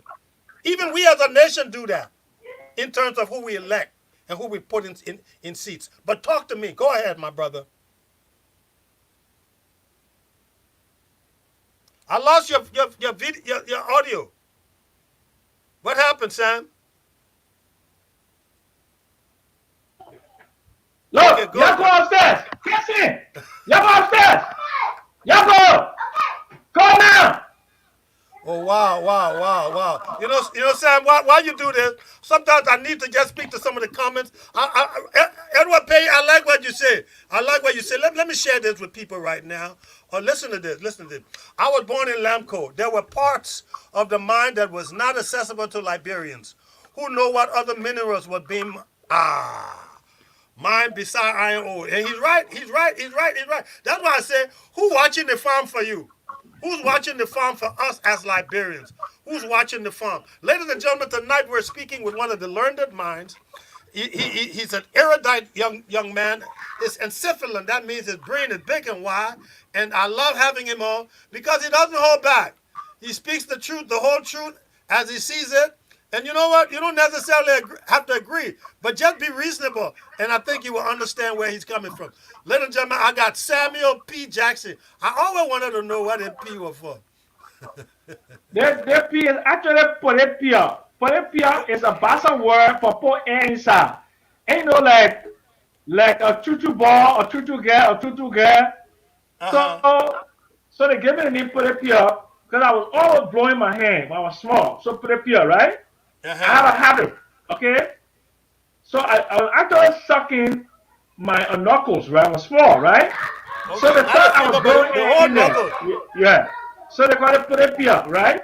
So when I went to St. Patrick's and when I took Greek mythology, I read about Ulysses and the Cyclops. And the head of the Cyclops was a guy called Polypheus. Yes, that's why when you call it me, you said Bassa. I know it as Greek, but go on. Exactly, but I Hellenize it because of Brother John. John Zuckerman. Yes, so I stole the name. So I took the name, and when I came to America, it came on my passport. So I gave myself that name. And you're absolutely right for that. You're absolutely right for that. Folks, be careful what you name your children, please. Let me say this right now. There is something in a name. There's something in a name. Samuel Jackson keep rising and to new levels because of the name he calls himself. Okay? It's a name of greatness. It's a name of power. Okay? That's why people don't call their sons Hitler or Lucifer. Go ahead, Sam. Sorry, I had to interject that. My mind go whack sometimes. So now you saw that in the 50s, Liberia had the second highest economic growth in the world, next to Japan. The second But highest the second highest economic growth. per population and everything else. Now, no, not per capita, but just in terms of output. Okay. Okay? Because Okay. economic growth is based upon an increase in gross domestic product. Gross domestic product, it only means the value of goods and services that is being produced in the country. Okay? So because iron ore was being mined by four companies, Lamco, LMC, Bong Mines, and the National Iron Ore Company, so there was a huge increase in Liberia's gross domestic product, right? But now that gross domestic product, the income from that gross domestic product, accrue only to less than 5% of the population. And Wow. because because it only accrue to about 5% of the population, then you have this great, huge income inequality. And the income inequality was manifested in low socioeconomic outcomes. So, like maternal mortality, infant mortality, illiteracy, life expectancy, disease, and all of that stuff. So, it was this phenomenon. How come this country is improving its economic output, this of the GDP, but we don't see the concomitant or a proportional improvement in the In it, life of its of his people? people. Nothing So changed. Nothing that's changed. yeah. So that's when in the 1960s the US government, again through the Northwestern University decided to send some economists to Liberia. Robert Clower, Howard, Jonetta Cole, they came to study that phenomenon to find out why. And they studied it. And they found out that about 112,000 people in Liberia, they had most of the income. And they And the other people, were all in arm's length. yes. And then what they did was they studied the lifestyle. They studied the lifestyle of The the settlers, 5%. the descendants of the settlers in Monrovia. And they saw that they had Elizabeth Arden, they had Omega Watch, okay? They have Red Shoe Store, they have Bata Store, they have mannequins, they have Broad Street look like Rodeo Drive or Coral Gables.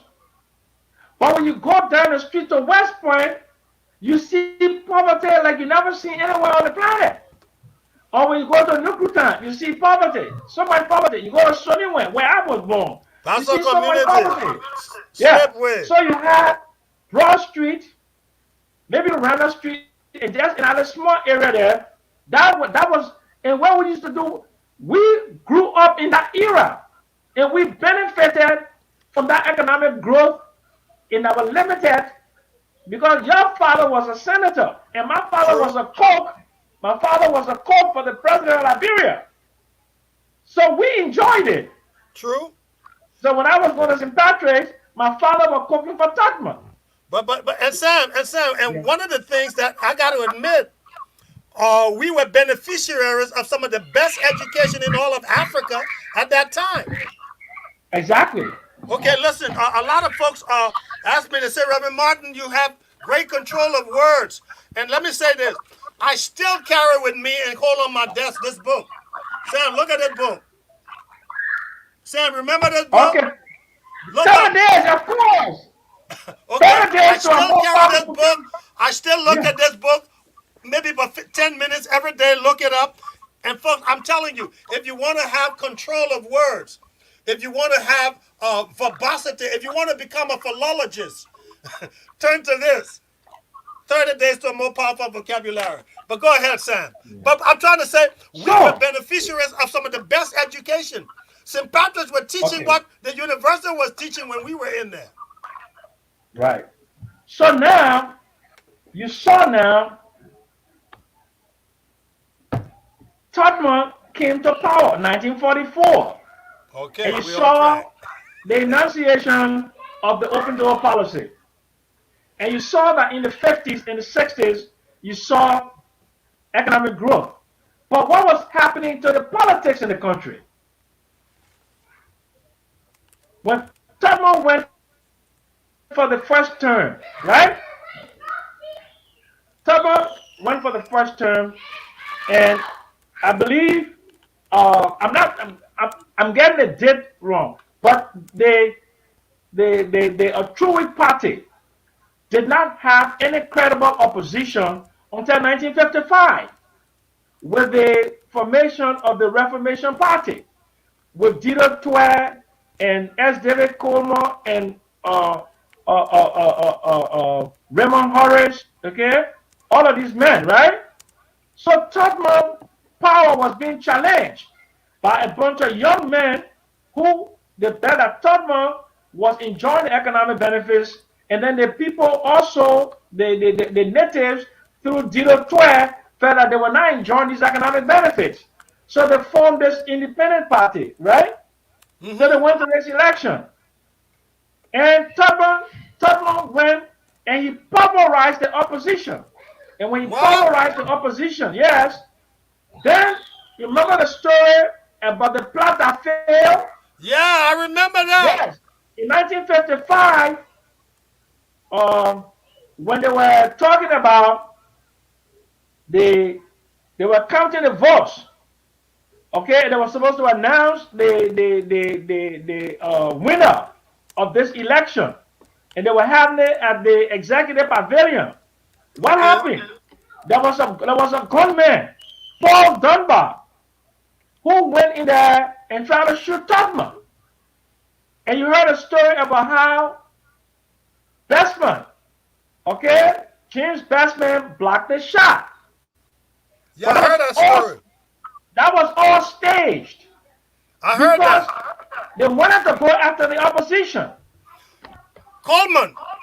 Yes, as David Coleman. So I they know were the looking for story. Coleman. So they were looking for Coleman, and Coleman, apparently they say he ran away, and that's how they called him in Bunny Hills with him and his son and killed them, and they brought him to Monrovia and they displayed their body. That was the end of opposition to the True Wheat Party in 1955.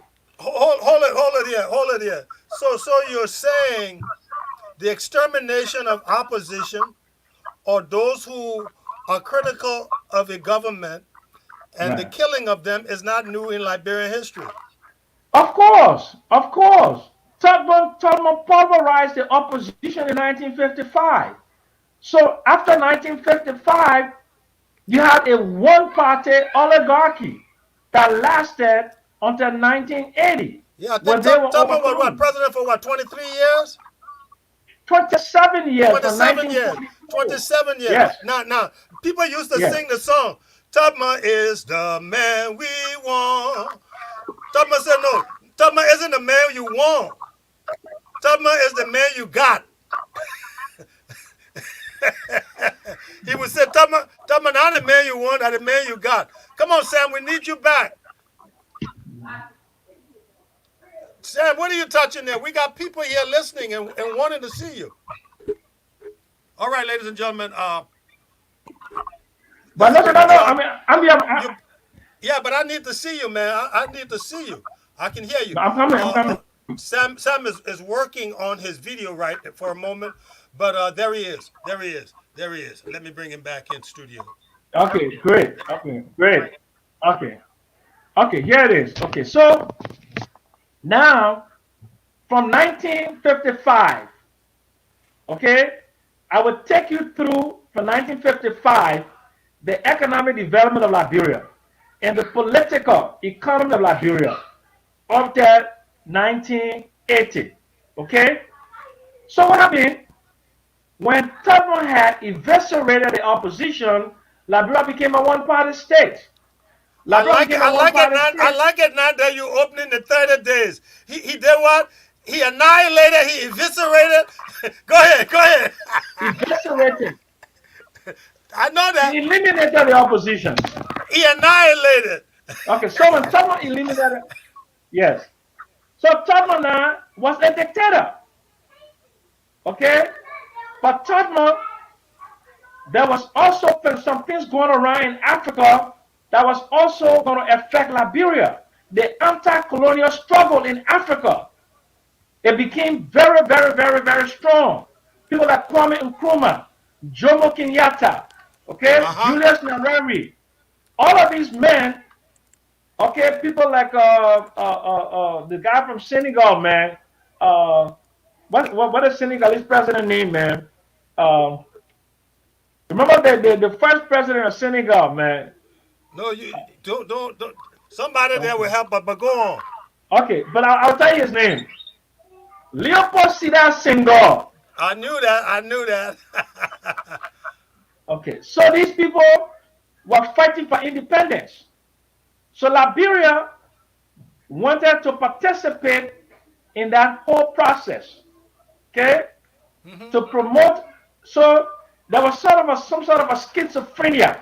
Liberia, oldest independent African republic, founded by free slaves. So definitely it had to support the anti-colonial movement on the continent. Correct. So Tubman, even though he was suppressing political opposition within his own country, he decided to promote African unity. So what happened was in 1959, okay, Ghana became independent in 1957, and Guinea not too that long. So he met with the secretary. He met with Kwame Nkrumah in Senegal in 1959. They called it the Senegal Conference. That's how the Organization of African Unity was formed. I was at that place earlier last year, right there in Senegal, when I went to preach. Correct. And one of the things that Tubman tried to do to try to placate, to appease the natives, he started something called the Unification Integration Policy. If you go to Vanjama, you will see the Unification Monument in Vanjama. That's when he started to bring in natives into the legislature. Basi Kwamba, Willie Belle, okay, those countrymen and women, and made them representatives as a means of appeasing. Sam, I remember because as a kid I used to see some of these guys in the House of Representatives with a jacket and their lapa. The Exactly. lapa on the and then that's how they built the Chiefs compound there on Clay and Camp Johnson Road, the Chiefs compound. Because Tubman wanted to pacify. He was a benevolent dictator now. And for the cheering of the masses, Tubman used to have parties. July 27th. You and I used to go there. Oh man, I love that girl. Oh yes, I do. Oh, chicken got tail, chicken got wing, chicken got everything. Nobody know. Oh, Melinda Jackson Parker. I know some people laughing out there, but that's the song we used to dance at the 26 ball. So all of that wealth, Tubman went and bought a yacht. Remember the Tubman yacht? Tubman bought the yacht. Okay, get away. Excuse me. No!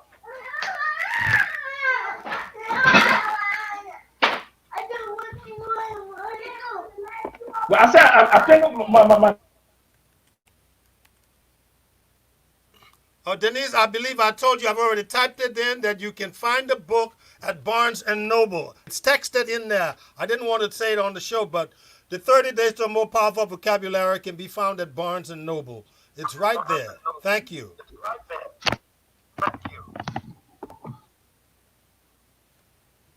Go ahead, Sam. I'm not hearing you.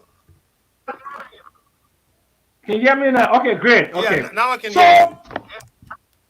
So now, so now you have the anti-colonial movement. Then you had the few African countries that became independent, especially in West Africa. Okay, so um, Tubman invited Sekou Touré, Ahmed Sekou Touré, and Kwame Nkrumah, and they formed the Organization of African Unity. Okay, with people like T. OAU. Ernest Eastman and J. Rudolph Grant, and those men. Those were the educated men. They were sent on government scholarship in the early, let's say around 1947, 48. Steve Tobert came on a scholarship. J. Rudolph Grant came on a scholarship. A lot of them came on a scholarship. Many of the people that came on a scholarship were the ones that became ministers in the 60s under the Tubman regime. They became secretaries. I beg you, let's use the right Secretary. term there. Secretary. Yeah, they were part of the cabinet. Yeah, part of the cabinet. Yeah. So Tubman started a scholarship program. And then in the 60s also, that's when he started to send people like J. Bernard Blamo, Augustus F. King, okay, John P. Mitchell. A whole new batch. Yes. So now among the Congo boys that were being sent, they also started to send some country boys. Edward Kessley. So smart ones now. Yeah, smart ones now. So and Baron Tar and all these people, right? Because Tubman was thinking about a transition, and he knew it was inevitable that the natives would one day demand power, and they were in the majority. So if there was democracy in Liberia, the American Liberian oligarchy would not withstand it. But when these guys came back from school, they all joined the Chewy Party oligarchy. But what was there any other party? Well, there was no party, but they came and they were co-opted. So they came in service of the Chewy Party. So what will make a difference? So now you have the Organization of African Unity, you have Tubman, unification, and all of that. And you have this fantastic and phenomenal economic growth, but which was not benefiting the rest of the country. True. So Tubman thought he was going to live forever, right? Didn't you think so too? Wait a minute, didn't you think so? No. Oh, okay. As a kid growing up, I was born in the Tubman. Wait a minute. What happened? Okay, go ahead. Okay, so now in 1968, something significant happened. There was a Liberian ambassador to Kenya called Henry B. Famula. And he was an ambassador to Nairobi. That time Kenya was not independent. To Nairobi. And this guy, they said he was a communist. So somebody went to his library and found some books that were communist books. So they came and told Tubman that that man is the ambassador here. It's against your government. So they called Henry Famula to Liberia, and he was arrested, and he was put in jail, and there was a trial. During that trial, what happened? If you can remember, Augustus F. King, Augustus F. King put all the schools together to come to what? To denounce Henry B. Famula. I went to the stadium.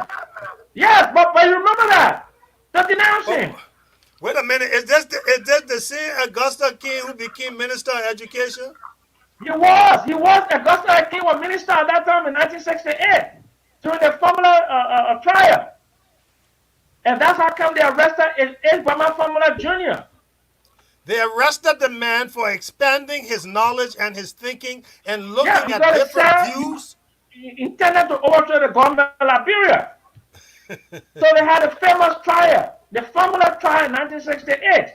I was a little boy, but that did something to my head.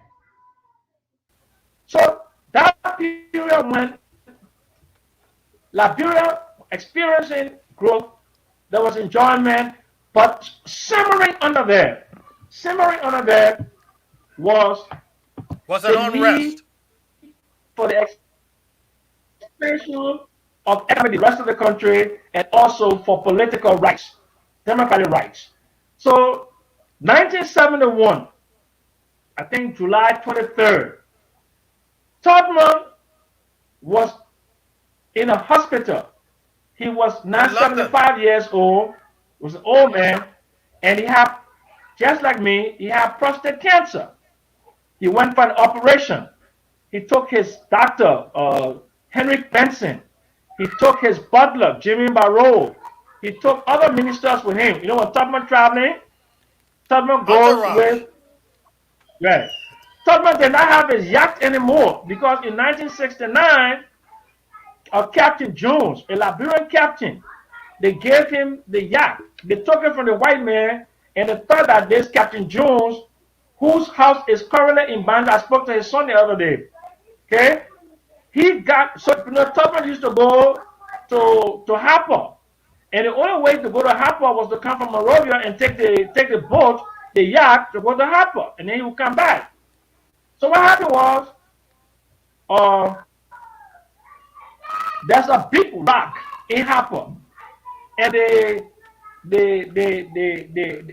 European captain of the yacht knew how to navigate around this big rock. But the Liberian captain, Captain Jones, did not know how to do it, and the yacht hit the rock, and the yacht capsized. But nobody died. They got him out. So that's how come Tubman's yacht was completely demolished. And it stayed, you could see it for years, the Hawk, at the harbor. So 19th of July 23rd, we are all sitting now in Monrovia. And what do we hear? The national anthem. And Henry Andrews came to announce that William Bacanera Shadrach Tubman had died at a London clinic. So what happened? According to our constitution, the vice president is supposed to take over, right? And who was the vice president at that time? William Aratoba. How did William Aratoba become vice president? In 1955 election, there was Tubman's vice president was B.G. Freeman, but before January to happen for the inauguration in 1956, B.G. Freeman died. Oh. So Tubman wanted somebody progressive to join him, to be on the ticket, to be, because the election was over now. So that's how a young man, William Richard Tauber from Bentonville. Hold on 1 second, Sam. How many years was William R. Tauber vice president? Wasn't it 19 years? From 1956 to 1971. So it was how many years? I know in my head it was 19. 15. There were 15 years. In any case, but then Tubman came in what, 1944? 1944, yes. So yes. Who was his president before vice president? Before I think it was Clara L. Simpson, wasn't it? No, yeah, no, I think I'm so. thinking of the thing. No, let me see. I gotta look that up. I'm coming. I have to look in the book. While he does that, William R. Tolbert, the Baptist minister, who was a farmer, in fact, himself, he was, I believe he was vice president for 19 years. Yeah, I believe. Yeah, I think it's stuck in my head. Let me just check. 19, let me just check, okay? 19 years, and he was quiet. He served the president assiduously. And he also became president of the Baptist Liberian Baptist Missionary Educational Convention. He succeeded my father. Levi Martin was president of the Baptist Convention, succeeded by William R. Tolbert, who also became president of the Baptist World Alliance. So, but I believe Sam. I believe William was he was for 19 years. It's in my head. I know it. That yeah, okay, I'm coming. Wait. I'm coming. You're right, but let me just double check that, okay? Okay, we're looking for confirmation. And that one of the things we do here, folks. You guys, thanks for putting that up. Some of you are saying, agree, 19 years, but we want confirmation. And so Sam looks it up. Sam is looking it up. Okay, yes, okay. From 1952 until 1971. Okay, Yes, you're right about 19 years. No, some things just stuck in my head from that. memory. Yeah. But go on. I'm Okay, telling you, right. I'm a basketball. Okay. Okay. So talk about we there with Vice President Okay. So William R. Tolbert coming as Vice President. okay, yeah. Clarence Simpson. Clarence Simpson was the first vice president. Okay, Okay. there you go. Yeah, and then after, okay, and then okay, then great. Okay, great. Okay, fantastic. Okay, but anyway, there's an issue between Tubman and Simpson, political issue, because Simpson had ambition. That's why he didn't carry. Yeah, and that's why he carried B.G. Freeman. So when B.G. Freeman was supposed to be inaugurated in 1952, that's when he died, and that's when they brought in Talbot. Okay, I had a years backwards. Okay, Okay, so but thank you. Okay, so now when Talbot died, Talbot was on his farm. Talbot was on his farm in Belafonte, and he was not in Monrovia. The line of succession was supposed to be from president to vice president. correct. But there are rumors, and that I've been able to pretty much dismiss in my book, that people said that J. Rudolph Grahams wanted, because that was the next in line, J. Rudolph Grahams wanted to ascend to the presidency. He did not want for them to call Talbot to come to Monrovia to take the oath of office. But at J. Rudolph Graham's funeral, his wife dismissed that thing, and she also wrote a book. And her book basically said it was never like that. But you remember why they called Talbot Speedy? Because he was How somebody you got ran a to name? Belafonte.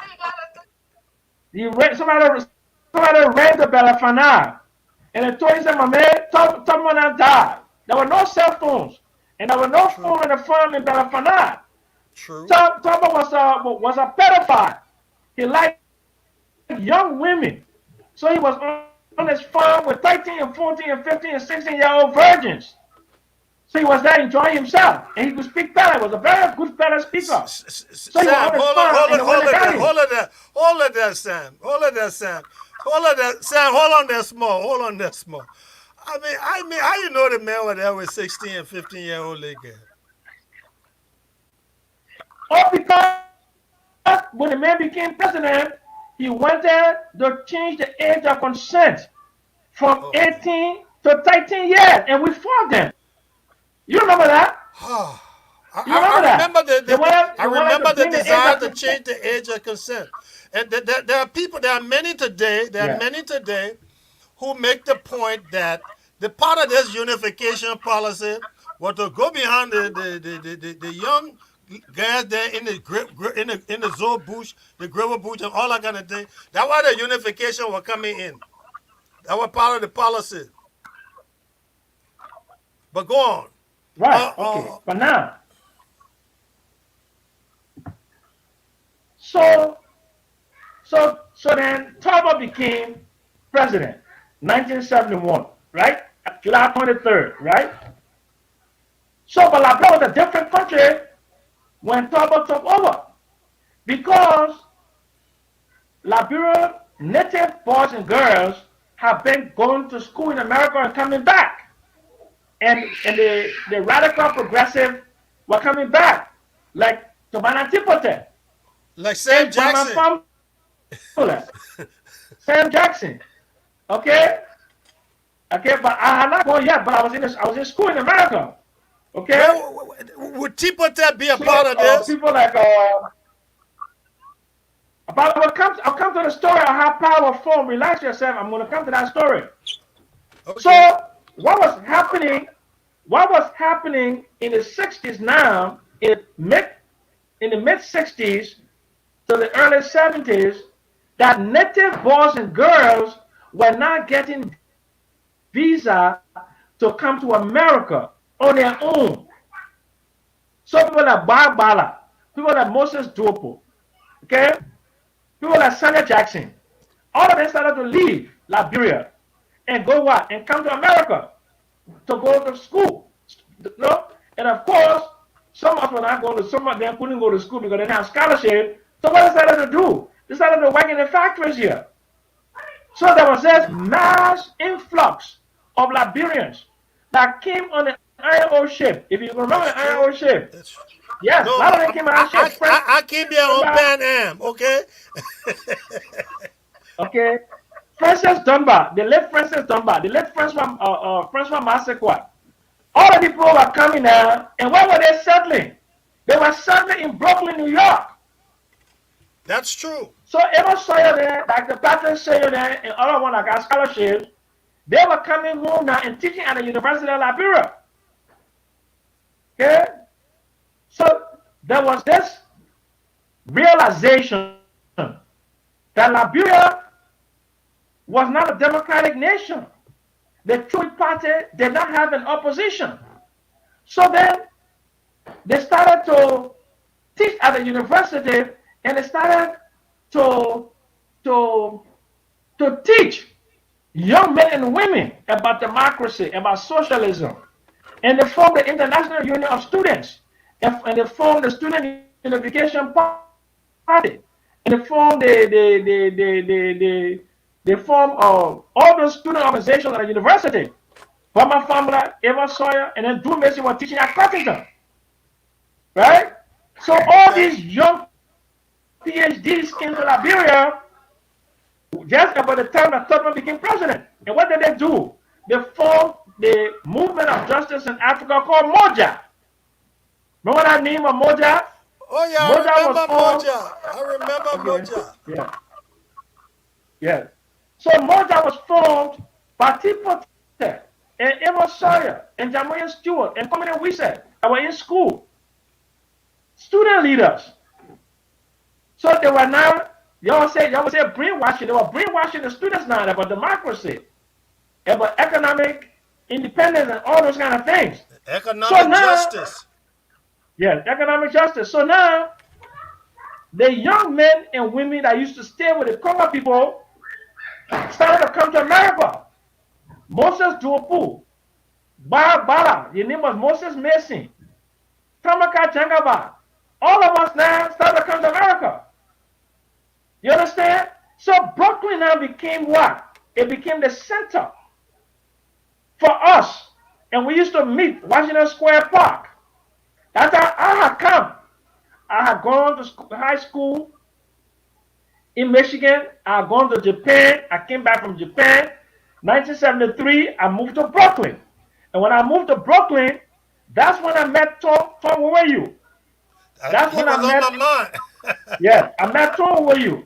I met Odin. I met Bacchus Matthews. I met Casu Sembla. I met Wesley Johnson. I met Oscar Quia. So these guys were part of the Liberia Student Association. But they said the Liberia Student Association are moving too slowly to demand economic and social justice in Liberia. That's how come they formed the Progressive Alliance of Liberia. And they made me the first chairman. Because when I came from Japan, I had my benefits, okay, and I had a job working with Bank of America, and I had status. And many of the guys didn't have status. You have some Jaffe. You know, politics and money go together. Yeah. So before, yeah, I was like 20 years old, fresh from Japan, living in New York. Then, have my own nice apartment, making good money. In 1974, I made $11,000 that 1 year. That year. Okay, I had a Ford Pinto. When you came to the States, when was that? 74, 75? I don't know when you came. When you came? What year? I got here in November 76. 76, you came to my apartment in Brooklyn. Yeah, I 570 Ocean Avenue. Yes, you came to my apartment. You saw my wife. I thought I was married. Brooklyn was the melting spot. Yeah, my oldest daughter was already born. Okay, and I was going to Pace University. So now I was the chairman of the Progressive Alliance of Liberia.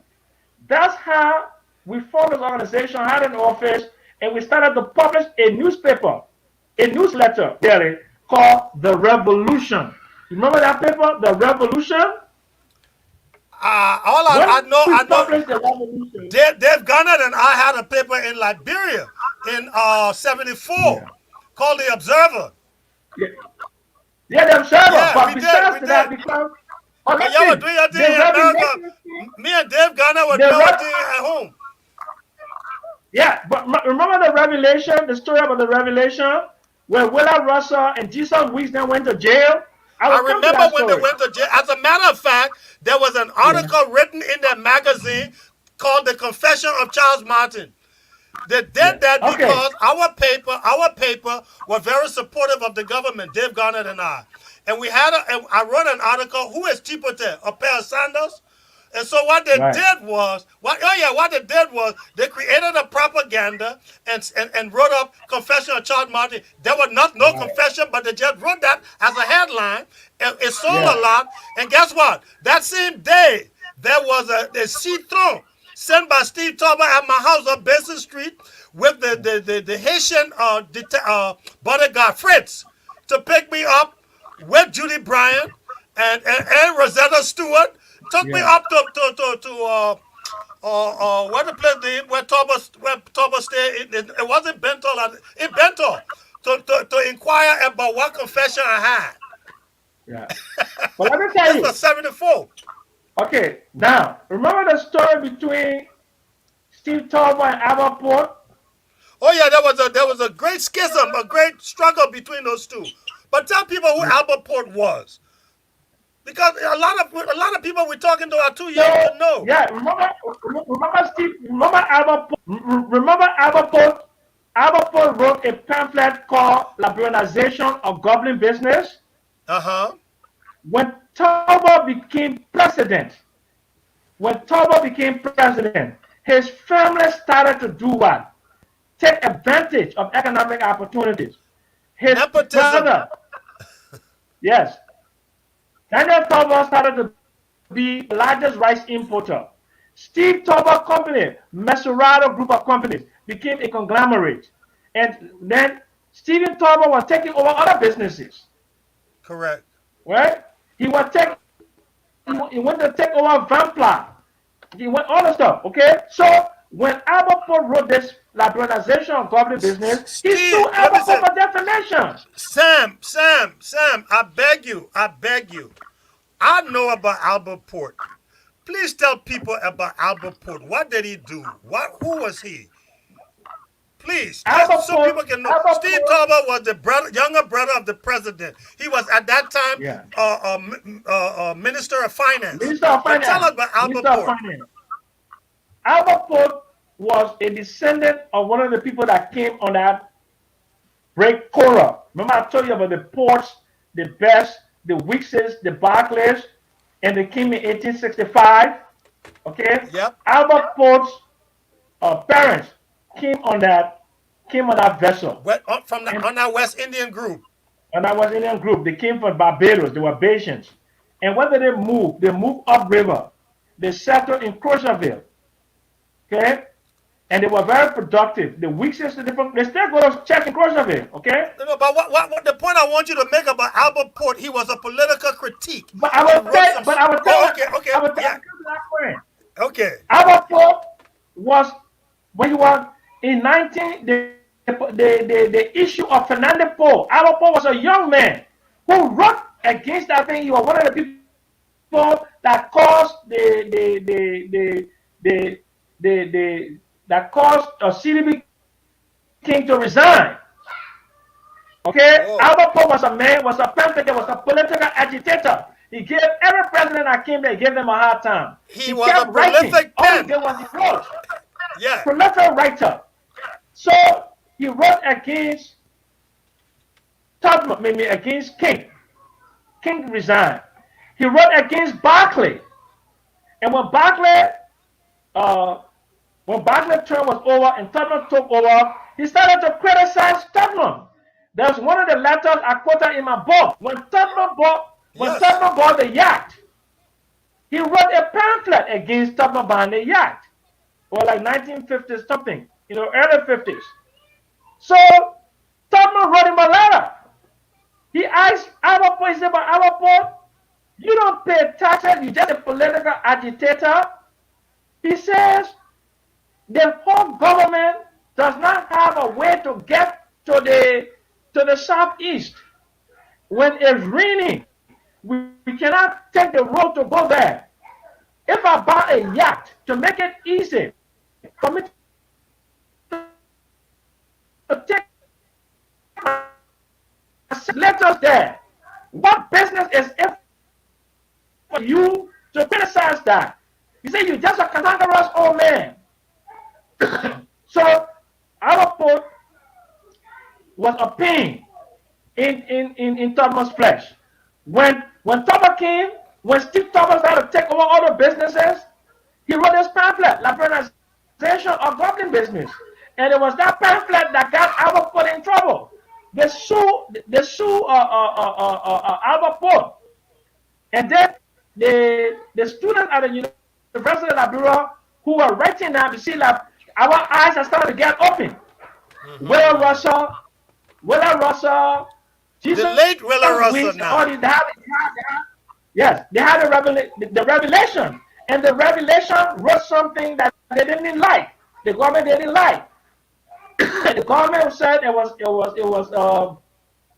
what they call it to me said when you man, it's a libel. So the government sued them and they put him in jail. Remember they put it Was it a defamation of character? Defamation. So they put him in jail.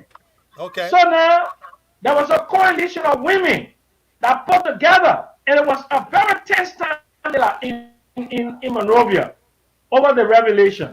And at that time, we were publishing our magazine, our newspaper, our newsletter. Were publishing in New York called the Revolution. The first edition of the Revolution came out in 1975. What did Tolbert do? Tolbert got very concerned because this was a well-written, just like a regular newspaper that was published for the Liberian community there. It said that the Liberian officials were selling their souls for a greener rice, and our deep corruption in Liberia. Whoa. Yes. So then Tolbert got scared because Tolbert was supposed to come to New York in 1976 to get the family of men and wars. And so he was afraid now that citizens of Liberia were criticizing his government. And at that time, he was president of the Baptist World Alliance. Because we were now ready to put Tolbert on front page to detain him. And he didn't want that. So he sent an emissary. He sent an emissary called Mel Greaves. Remember Mel Greaves? He used to be on radio. Mel Greaves used to be on radio and television. Yeah. Yes. So I'm home one day. I got a call. They say that Mel Greaves wants to meet the officials of PAL, the Progressive Alliance of Liberia, at the Liberian Consulate in New York. A man called Arthur Cassell. He was the Liberian Consul General in New York on 6th Avenue. Not the one that is on 2nd Avenue now, but the one on 6th Avenue. Okay. So we went. Parker Matthew, Oscar Quia, Wesley Johnson, Sam Jackson, Leslie Cole. We went to the consulate. It's in my book. We went to the consulate. Mel said, look, the president is very concerned about what you guys have been writing against his government. The president is coming to New York next year and he wants to meet with y'all. So he's asking y'all to cease fire because the president is coming to get this award called the Family of Men and Wars. So we said, okay, but we didn't cease fire. At the same time now, if you remember, I think it was that same the same time. But anyway, remember that John Foster went to Liberia, the South African Prime Minister. I will come to that. Wait a minute. It was the time when Foster went to Liberia. we had Miriam Makeba doing a concert at the E.J. Roy building. I remember as a kid in that concert, and she would come to the audience and say, Liberians, Vosta is not your friend. But Yeah. go ahead. Okay. Liberians, Vosta is not your friend. Okay. Yeah, he's Anyway, not your friend. so then Toba came to New York. We met Toba at the Sangana Hotel by Madison Square Garden. So Toba said, but look, what y'all want? Y'all want job? I said, but I'm still in school. I'm about to go to grad school. So if any one of the other gentlemen who finished school, because the guy that someone had a master's already, if they want to go, we don't have any problem. But we're interested in forming a political party because you're running a one-party dictatorship. Say, but you don't understand Liberia. You don't have to always talk. Yeah, it sounds like him. You don't understand Liberia. There's a different country, and you don't understand your country. You've been here too long. I have been in America for about 6 years. But young. I got there when I was like 16, 17. Okay, so I was like about 22 years old now, 22, 23 years old. But he was so impressed. He said, what kind of work are you doing? I said, well, I'm working for Bank of America. So what do you do there? I said, I'm a credit analyst at Bank of America. Where is Bank of America? I said, over there in the Wall Street area. Really? Yeah. I said, but then in the evening, I do some consulting with Union Carbide. So what are you studying? I said, I'm studying economics and banking. Hey, my man, you were verbalizing the resume. Yeah, yeah, yeah. So what he said? He said, I got a job for you.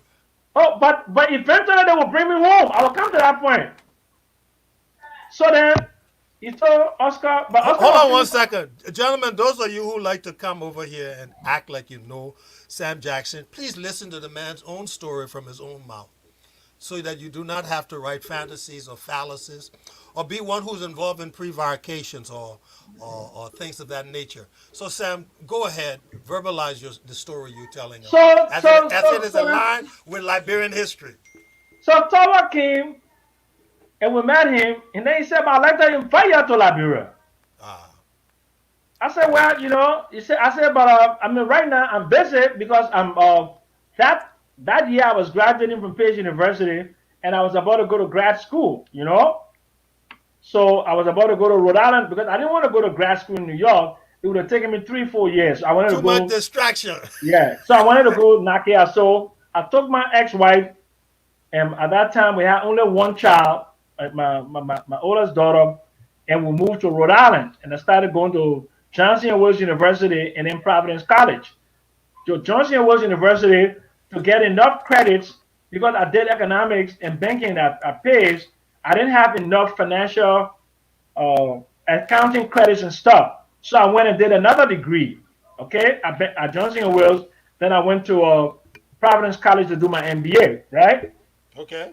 So I came back to New York 78. But while I was in grad school, 1977, Toba decided to invite, but him, Oscar Quia had written a letter to A.B. Gringes to get a job, and he had given him a job as a purchasing manager with Lamco, so he was going home. So it was me, Bacchus, and Wesley Johnson left in the States. So Bacchus wanted to go home. So Toba offered to give us tickets to go home. But Oscar Quia was there. Bacchus didn't have a job at the time. I had a job. I had my American Express card. I've been having it since 1975. So I decided to buy my own ticket. And at that time, my wife was pregnant. She was like, oh my goodness, she had to be about maybe 2 months pregnant. Okay? So I said, I would buy my wife ticket and take her to Liberia. So that's what I did. So we went to Liberia December 1977. And we had a meeting with Talbot at the Executive Mansion. Present at that meeting was Elwood Dunn. Go ask Elwood Dunn about that meeting. Oscar Quia came from Lamco, and Bacchus was now in Monrovia. Okay, and we met with and Bacchus used a ticket and he went. So we met Talbot. My wife stayed, my ex-wife stayed for 2 weeks. She came, and a young man. I wanted to sow my wild oats in Monrovia a little bit. So I told my ex-wife to go back to the States, and I would come 2 weeks later. When my Okay. ex-wife left, they both went in my mind. Oh, Samuel, his wife come back. He can't go back to he can't go back to America. Oh, they finish deporting you. They want to more bring your phone. My mom was worried. I said, "Ma, I want to go for me to go to my foolishness and around here. But I bring the woman, I see all these fun things around here, and I eating nothing. I gotta eat something, man." He said, "Oh, okay."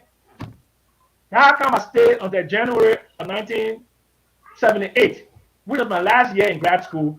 I came back to the States, and then of course, when I went to New York, I got a job, second vice president at Chase. Why was at Chase? That's when Ellen Salif, in fact, Ellen Salif was one of the founders of the Progressive Alliance of Liberia. Ellen was working for the World Bank when we formed the Progressive Alliance of Tell Liberia. the people She again. used to Some come of them to our don't know meetings. that. Ellen Johnson Sirleaf was one of the original founders of the Progressive Alliance of Liberia. Ellen had written that speech at CWA in 1972, and she had left Liberia. Remember that speech she made at CWA? And she came to the States and she was working with the World Bank. And Ellen was a progressive. So when we formed PAL, she used to leave her World Bank job and come from Washington, D.C., take the Eastern Airlines shuttle. Remember the Eastern Airlines shuttle? Yes. Come on now. She could take the Eastern Airlines shuttle, come to LaGuardia Airport, and I was the one that had a car. All the body didn't have a car. I had a car, my Ford Pinto. Me and my ex-wife used to go pick up Ellen to the airport, LaGuardia, and take her to Wester Johnson's apartment on 95th Street up in Harlem to have a meeting. Or we take her to my house in Brooklyn. Or we take her to Oscar Quia House, 484 Clinton Avenue in Brooklyn to have meetings for the Progressive Alliance of Liberia. So when Ellen, sometime now, after Steve Tolbert died, in 1975, I believe, Ellen came Yeah. to Liberia. Ellen now was made deputy minister, and then J.T. Phillips was a minister. So Ellen said, "But look, there's a young man in America named Sam Jackson. He got good economics and banking background. I need somebody to come to be deputy controller here who understands the financial area." So now she reached out to me and she recruited me. Okay, and of Okay. course she made my uncle John Bestman and Charles Green. Then they came to the States. They talked to me. I agreed, and they agreed to ship all my things to Liberia. They took a truck. They took a truck to my apartment in Brooklyn. Put everything on it. My ex-wife had to go to live with her mom. We gave the apartment up. Okay, and she went back to East New York to live with her mother when I went to Liberia. I got in Liberia December of 1978. When I got to Liberia December 1978, I was appointed Deputy Controller at the Ministry of Finance. And Ellen at that time was Deputy Minister for Fiscal Affairs. John Bestman was Assistant Minister. And Charlotte Tolbert David was the Controller. And she was married to Edward David, who happened to be the mayor of Monrovia. Yes, I remember that. You remember that, right? Okay. Yeah. Remember the name for the mayor. Yeah. That was before Sandy Manning. No, after. Way after Sandy Manning. After Okay. Sandy Manning. After Yeah. Sandy Manning. Sandy Manning was around So when I went to 74. Liberia, December of 19, January of 19, January of 1978, the Minister of Agriculture, a young lady, at that time she was in her mid-30s, called Florence Chenoweth, proposed in the annual report of the Ministry of Agriculture that because they wanted to support local farmers, that they should increase the price of rice. To increase the price of rice from $22 to $24.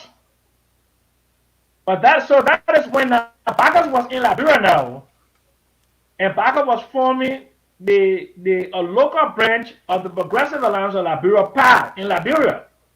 And that time now, he had gotten Kankala and other people. PAL caught on like wildfire.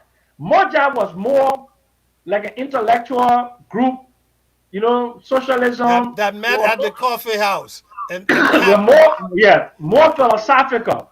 more dealing in Yeah, mental calisthenics. yeah. But because the guys were PhDs, man, they were Yeah, academics, you know. We were street fighters, you know, out from Wall Street, you know.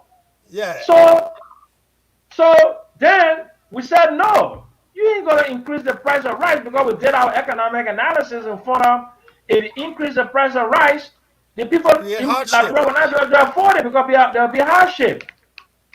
So Thomas said, well, I will. So we said, no, you ain't. We said, if you will, then we'll demonstrate. So Ah, yes. y'all would So do that's what? how come, yes, we said we're going to demonstrate. And there have been no demonstration against the Liberian government for maybe like so many, almost like 30 or 30 years since Dito Tua and Albert put them time. So we said we Wow. will demonstrate. And then, but there was a problem with me because I was working for the government and still a member of the Progressive Alliance of Liberia. So I Between gave and up my, betwixt, what do you yes, do? yes. So I gave up my chairmanship to Bacchus Matthews. Okay, I gave up my chairmanship to Bacchus Matthews. Wait a minute So here. Wait a minute here. Wait a minute here. You give up the seat because there was a conflict. it was a conflict. So I could not actually be working for the government of Liberia and be official. And be highly visible like that, working Yes. against So it. I decided to become just a floor member. So there was a series of discussions on the issue of the price of rice. And we publicize it with our pamphlets. Every week we're publishing pamphlets against the price of rice. So the public started to be aware. So there was a lot of discussion all over. You know, but there were only 2 radio stations in the country. There were no talk radios you could go on. There were no social networks. ELBC and ELWA? That was it. Eternal Okay. law winning Africa. Yeah. So that was it. So in late March, there was a last meeting between Bacchus and Talbot. And Talbot said, well, I will give you a decision on April 14 about this price, about this rice price. So we said, well, no problem. We are calling a street demonstration on April 14, 1979, for people to come and march against the increase in the price of rice. So Talbot said, no, you are not going to get a permit. We said, if you don't give us a permit, we're still going to go in the street. And Talbot said, I dare you. He said, when you dare us, try us.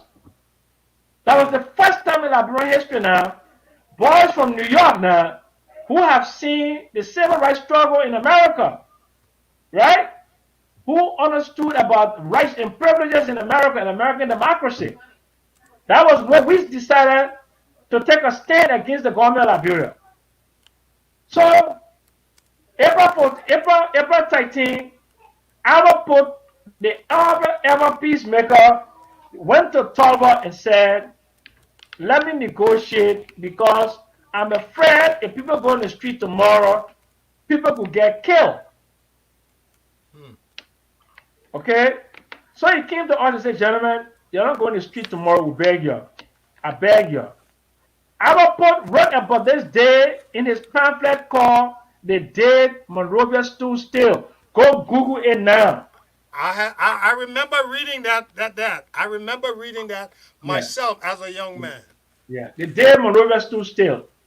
So he called, then we said, okay, we'll not go, but since we don't have any way now of informing our people because we don't have access to radio, none of that, yeah, just allow our members to assemble at our headquarters on Gurley Street and we'll dismiss them.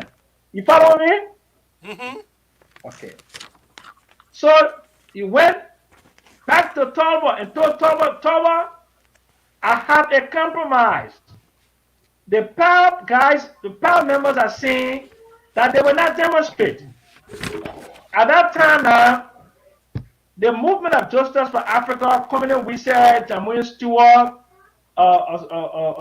Stephen Shafa, all the men, the late Logan, all of them now, they were supporting the demonstration. So the radical left in the country were not supporting the demonstration, right? Mm-hmm.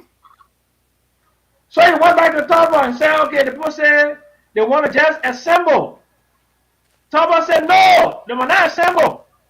No, I will have police and the army out in the street. So he said, you have the police out in the street. And the police will stop them from demonstrating. So somebody pinched me. They said, my man, your name is on the list to be killed tomorrow. Do not go to Monrovia. You listen to me? I'm listening to you, and hold on. I don't want you to leave that thought. One of the things I do here at my desk, I keep a copy of the Liberian Constitution. There are a couple of things you made mention that our people need to know. And one of the reasons why we're in the place we are today is because our leaders in our country have failed utterly to do what our Constitution requires.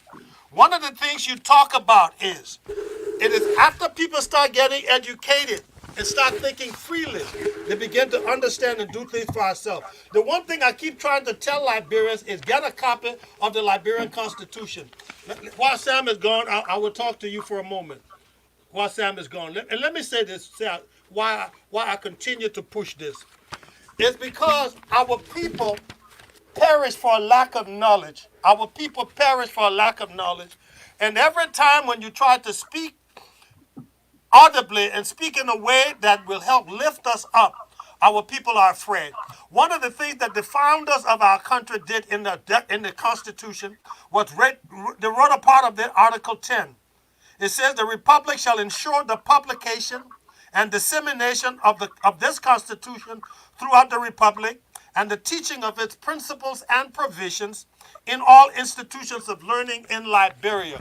Our Constitution is required to be taught in our schools. Our people do not know their rights because the Constitution is not taught. Civics is not taught in our school. I spoke with the Minister of Education a few months ago, and he said they were going to do something about it. Still, it's not done anything. When people talk about the right to redress a situation, like Sam Jackson is talking about, many Liberians today who have no idea about the Constitution say you want to bring war. But let me remind you, Article 17 of the Liberian Constitution states that all persons at all times in an orderly and peaceable manner shall have the right to assemble and consult upon the common good, to instruct their representatives to petition the government or the functionaries for the redress of grievances, to associate fully with others or refuse to associate in political parties, trade unions, and other organizations. The right to assemble is a constitutional right, Article 17. And Sam Jackson is saying what they said is they were protest for redress. They were protest for redress. Sam, you on? I'm on. Okay, so I'm just giving you the story, but every citizen listening to us must know that the Constitution is very clear about the right to assemble and ask for No, redress. every citizen is not aware. I deal with this every day. When you want to assemble, they say you want to bring war. When you want to assemble for redress or protest, they say you want to bring war. They don't understand that for the most part. But go ahead. Okay, but yeah, now, so we decided at the time that we were going to assemble at the office and then dismiss our people, not to put the people in the streets. So I was warned on the night, or rather on the day of April 13, that if I were to come to the city of Monrovia, I was living on FE shortcut at that time. Okay? And at that time, my My ex-wife was not in Liberia with me. She was staying with the kids. With the yeah. At that time I had a daughter now. When my daughter was about just a few months old. She was born 1978 July. And so I had two daughters.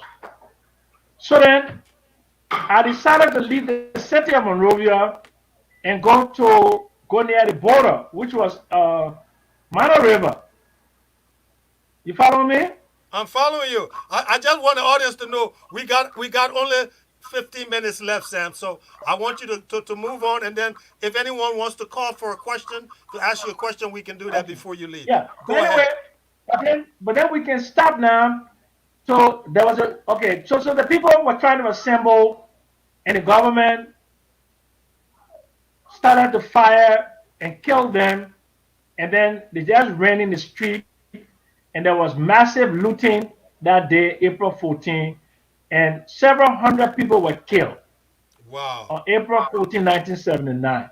So we can stop here, and then people can call in and ask questions. But then when they come back next week, we'll just end this whole thing now. We're just Yeah. coming from 1979 into 2017. Amen. Okay? Amen. Amen. Yeah. Samuel Jackson, Okay. I really, So, I really want to thank you for taking the time. You probably don't realize that we've been on for almost 3 hours. 2 hours, wow. 41 minutes right now. There.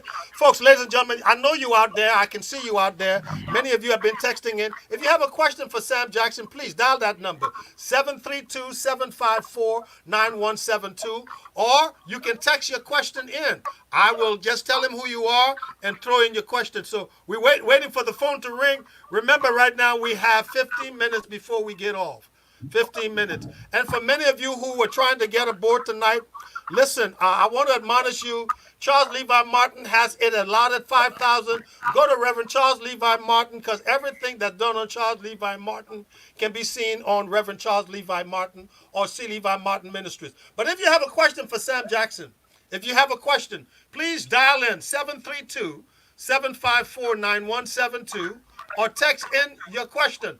Remember, we're talking to Sam Jackson, the author of Rich Land, Poor Country. Rich Land, Poor Country. Wow, our land is so rich, yet we are dirt poor. Come on, somebody. Anybody got a question? Don't and please, gentlemen, let's be polite and let's be civil with our questions. Who's going to call? 732-754-9172. We waiting. There's the number to call. Okay. But Keep talking. People can basically, be shy.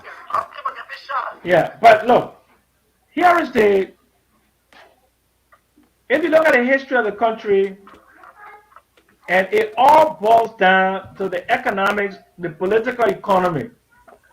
We are poor and destitute because we haven't built institutions, and for the reasons I told you about the exploitation of us by by the white man.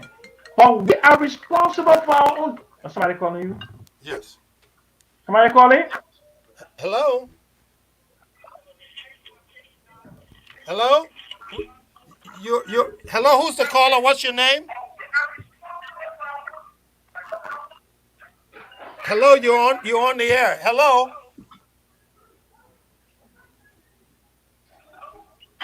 Yes, you're on. Can you hear me?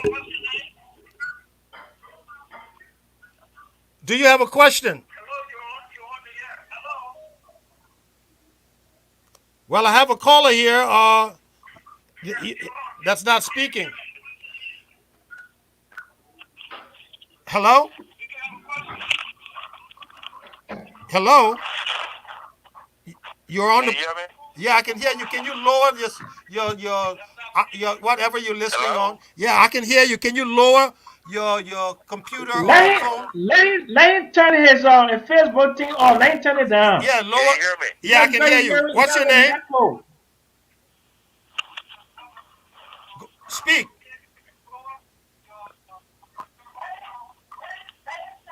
Just listen to me on the phone. Forget the Okay, computer. Cut the lower the computer. Talk to me directly. This is Henry Gould. Henry Gold, welcome to the program. How are you doing?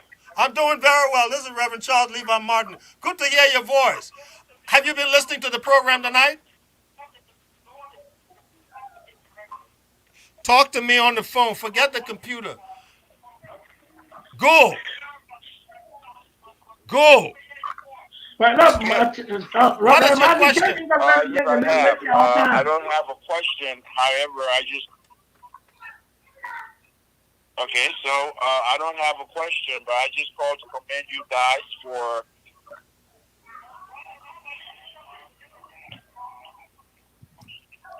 I'm listening. Just keep talking, sir.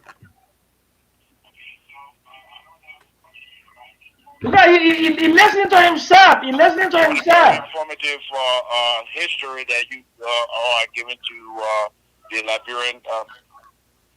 yeah, you guys are very informative because these are informations that are... Don't listen to yourself. Just talk to us. Okay, can you hear me now? Can you hear me better? We're hearing you, but you keep stopping because you're listening. There is a delay in what we say. Hello? Hello, talk, sir. Go ahead, Gould. Ladies and gentlemen, if you're going to call, we ask you to turn down the volume of whatever you're talking, you're speaking on. Go ahead, Sam, please. Look, okay. First of all, I want to thank him for his comment. Look, here is what we need to start making some adjustments in our thinking. There's nothing wrong with Liberia. The only thing wrong with us is how we approach critical issues like livelihood. The white man, his number one goal is economic domination and economic independence. And that economic domination comes from the place because he wants to create wealth, a large amount of wealth for himself and future generations. There you go. Africans don't think about intergenerational wealth. 70% of all wealth is inherited. If your parents are poor, there is a 99% chance that you will be born and die in poverty. Correct. But Liberians, there are only two ways that you can get rich: by being an entrepreneur, doing a business, or getting a high quality education. And the only way that you can achieve that, it has to be under circumstances that are conducive for learning, circumstances that are conducive for conducting business. Look, Charles. Yeah. Civilization, as we know it today, in terms of the building of societies where we all live together, before we were hunters and gatherers. But during the Neolithic Revolution, where men decided to do farming, horticulture, and we had to come together to one place to trade, okay, that were created villages and cities and created metropolises that we know today. It started in Mesopotamia on the Tigris and Euphrates River. Euphrates rivers, correct. Yes.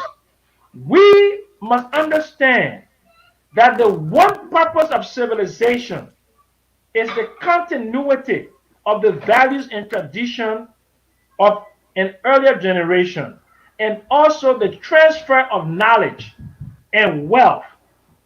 And the only way we can transfer wealth and knowledge to the future generation is by creating institutions that support the creation of wealth. That's why banks are created. That's why finance houses are created. That's why corporations are created. So, if Liberia wants to be a developed nation, Liberia has to create an enabling environment where Liberians can get a good education or can develop and be good entrepreneurs. That is the only way. That is the only way that we can create wealth. That is the All right, only way. Mr. That is the Jackson. only way that we can build a nation. Mr. But Jackson, you yeah, have a caller. We'll go back to that. I will bring you on. Who's calling and where are you calling from? Hey, brother Martin, this is Eastman calling from Washington, D.C. How are you? Ishmael, get your full name from Washington, D.C. I know who My you name is my name is Jimmy Eastman from Washington, D.C. Hello, Mr. Jackson. are. This is my friend and brother. Where's Sam? I need you, Sam. Don't move your video. Jimmy, he can't be seen. Okay, good. Sam, we have from Washington, my good friend. This is Jimmy Eastman. Jimmy, go ahead. You're on the air. Okay, I really appreciate Mr. Jackson elucidating the history of the progressive movement in Liberia. He brought a lot of focus. But my question to him, okay, the agriculture ministry, and at the time they estimated that the rise in price of rice would have stimulated production in Liberia at that time. But what they did not consider was the disposable income of the average Liberian. The average Liberian could not afford the price hike. But here is my question. Since then, we've heard, those days we heard that there were claims that you could, rice could be afforded at much lower rates than was proposed by the government. In fact, we heard statements like they could import rice at $10 a bag. Mhm. Now, so my question here is, considering what has happened over the years, we've seen the constant eroding of the standard of living of Liberians. I want to ask you, in hindsight, did the progressive movement improve the Liberian situation or not? Oh, well, that's a good That's my question. question. That's a good question, Jimmy. Did you hear Jimmy's question? I heard it very loud and clear. Okay, please Okay, respond. okay. Let's just be very clear. He The got off. He got off so he could hear you. Yeah, the central question was that rice could be brought and sold for $10. That was It not it, possible. it was said, not that Yeah, he. but It listen, was said. but we didn't say that. It's one of those things, and I have all the records, and I can send you an edition October 1979. Marcus Matthews' own words, where he was very clear. The only analysis that we did, Mr. Eastman, was that the amount of money that would have accrued to Liberian rice farmers for the increase in the price of rice was a total of 37,000 United States dollars. So we said to avoid putting a hardship on the Liberian people, that we will raise the $37,000 as subsidy and give it to Liberian farmers. But here is what happened. While all of that was going on, in terms of the back and forth between us and the government of Liberia, it was during the Cold War. And the Russians were trying to get a toehold into Liberia. And it is alleged that they sent a ship to Liberia that was going to sell the rice for $10. But the government did not allow the ship. And this, I will send you a copy of the October 1979 version of the revolution, that the government refused to allow the ship. And they asked Barker Matthews, was he aware of the ship coming? And Barker Matthews' answer was very political. Barker Matthews said, if he were to if he were to if he were to say that he was involved in bringing a ship to Liberia, Since he did not have the permit to import rice, then he would have created a criminal offense. But I think Backup was full of crap. I think that was not true. I think Backup heard that rumor, and that was his way to sort of, wiggle his way out of that $10 rice. But Backups, in fact, all of our publications are on a historical record. There's Sam, Sam, nowhere we said, huh? Sam, I want to get to the No, but sequenum. The main yeah, point but of no, his but question yeah, but was okay. was He said, hindsight, the ramifications of the okay, actions of Powell. Was it good for Liberia? I think I that I was his question. personally, as Samuel Polypheus Jackson, I have no regrets for the actions we took to remove the oligarchy from power in 1980. I have no excuse. I regret the innocent lives that were lost and those people who were killed, casualties of the revolution. But I believe that Liberia had to get rid of one party autocracy. Liberia had to get rid of one party dictatorship. Liberia had to get rid of settler domination in order for us to have a more egalitarian society that we have today. Are our lives better than it was in 1980? Of course not. Okay. And the reason our lives are not better than it was in 1980 because of the Cold War. When in 1980, when the coup took place, the United States government co-opted the revolution by co-opting Samuel Doe. What did they do? Oh, Sam, hold it for next week. Hold it for next week. We got it. We got to hold that for next week, folks. We've been here. We've been here now. I want to first thank those who call in with their questions, and gentlemen, please don't be shy. We are over here to help. We're over here to discuss. Nobody has a monopoly on all the knowledge, so we appreciate your questions. As you see, Sam Jackson is willing to say, "Oh yeah, Charlie, yeah, you're right. It was 19 years and not 15." And we do that because what? We're all here to learn and grow from each other. And that is how we become wiser. We do have different angles of visions, but we in this thing together. If Liberia would be a great nation, then we need all hands on deck. We need your questions. We need your involvement. We need to hear from you. Before I close, I will listen to a final word from Sam Jackson, and then I will use a scripture tonight to close on what Sam Jackson was talking all about to put a tap on this. Sam, what's your final word tonight? But first of all, I want to thank the two callers. I want to thank the audience. Gould And and Eastman, yes. yes, and look, I don't have all knowledge. I don't have all expertise.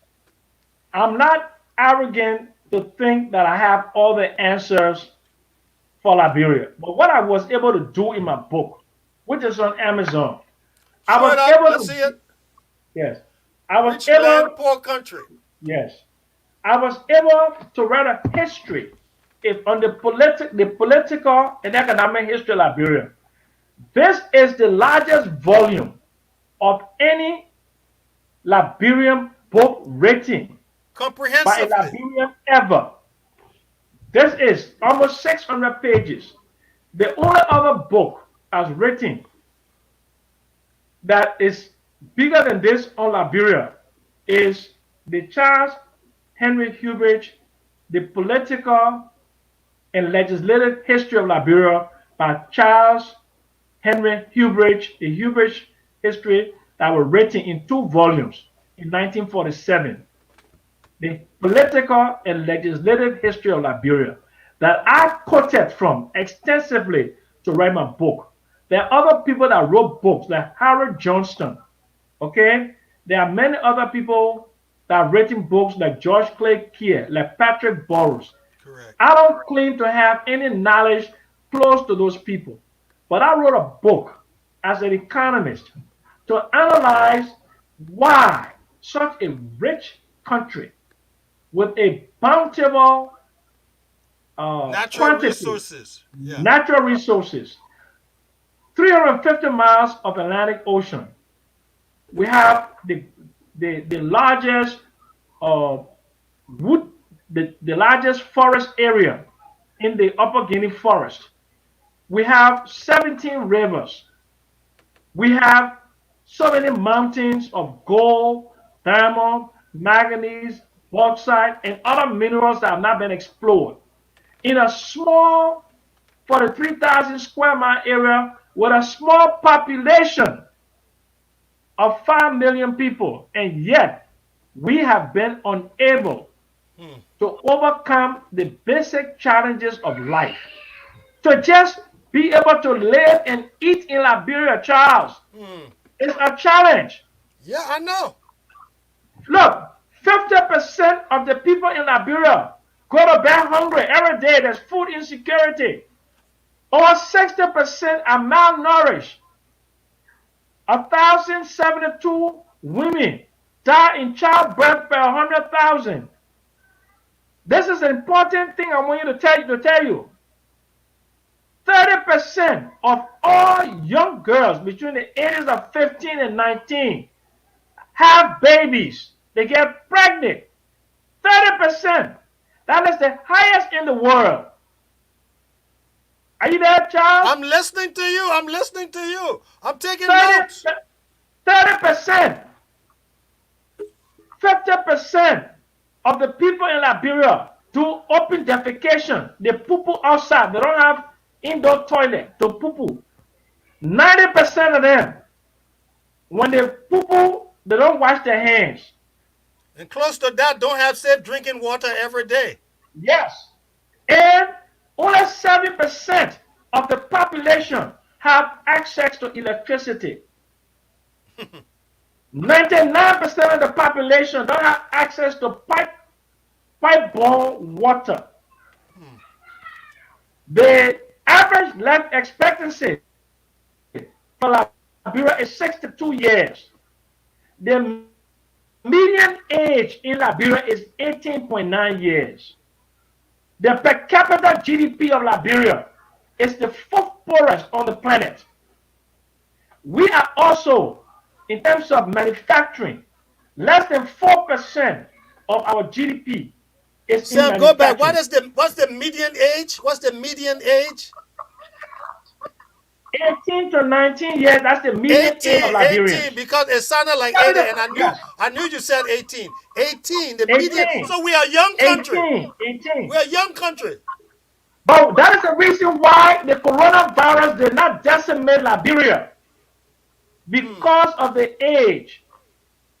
That is the variable that I've been modeling to find out why such a poor country and a lot of people with comorbidities, why the coronavirus did not hit us hard. It's because and there's a lot of asymptomatic carriers in Liberia.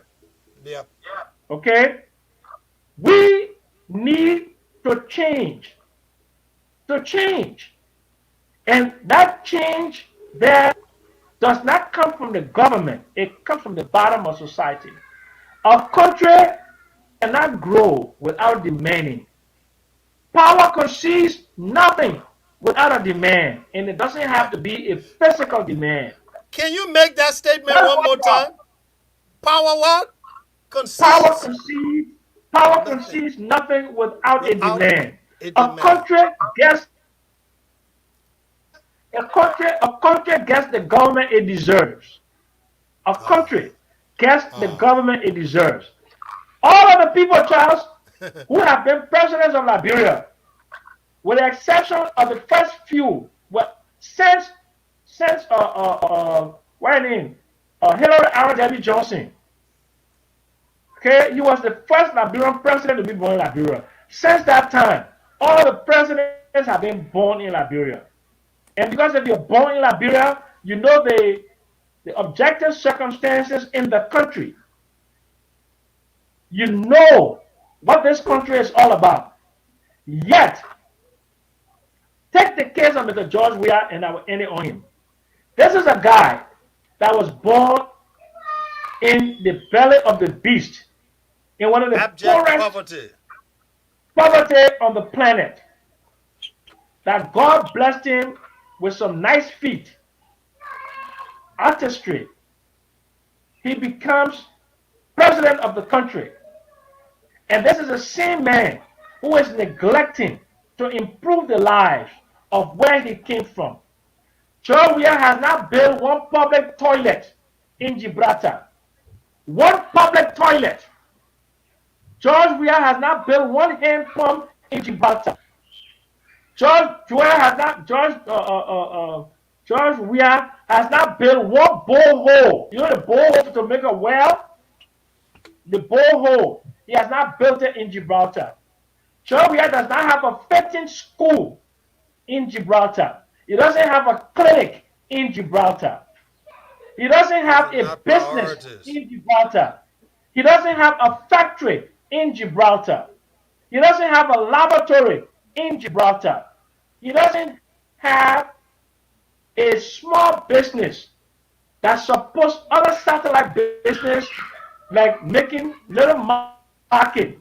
He doesn't have a fund for people to go into business in Gibraltar. He hasn't put a small warehouse in Gibraltar to serve the people of Gibraltar. A warehouse to import a container that they can be sold into their neighborhood. There are fuller shops in Gibraltar. There are Nigerian shops in Gibraltar. How can I be president of the Republic of Liberia and there is no warehouse in Soniwen? There is no public toilet in Soniwen. There is no borehole in Soniwen. There is no water and sanitation in Soniwen. There is no electricity in Soniwen. There is no good school in Soniwen. I will be, yes, that would be a major dereliction of duty. Because from whence I come, my place where I originated from, as president of Liberia, it has to be a model for the development of the rest of the country. Ask George Weah, where is his rice farm? Rice farm. Liberians eat a lot of rice. What does it take to produce some rice? Why would you go and spend $30 million, $30 million to the World Food Program to spend $9 million to distribute $21 million worth of rice? Come on, Sam. You couldn't give, listen to me, you couldn't give the people coupons. All you had to do was to print coupons and give it to them. And the same place that go to buy the rice from, they would take the coupons and give it to the rice distributors. And the rice distributors would take the coupon to the bank and exchange it for money. Or they could have put the money on the mobile money for the recipients, and they could use the mobile money to buy the rice. But the money finished. The money gone. But the money is not gone. They ate the money. That's what I mean. But if they ate it, gone. It gone. The reason why they're not. When they say the money gone, it's like they spent it. They stole it. They took it. They're not eat it. They're not eat it. Yeah, because they knew that the reaction. Because they knew that they're dealing with VC people. They're dealing with Bonois. They're dealing with Tamlan. There's no other country on the planet where $16 billion evaporates. $25 million goes for map up. You can't account for it. Well, 4 dead bodies are found. Gifty, Lama, and Albert Peters were found 4 weeks ago. And you still have not told us the cause of death. 4, you haven't told us. Forget about the 2 auditors, right? The other what his name Emmanuel Ninswa and the boy from Boto. But those 2 young people, highly educated, were found in an automobile on Broad Street in the middle of the city.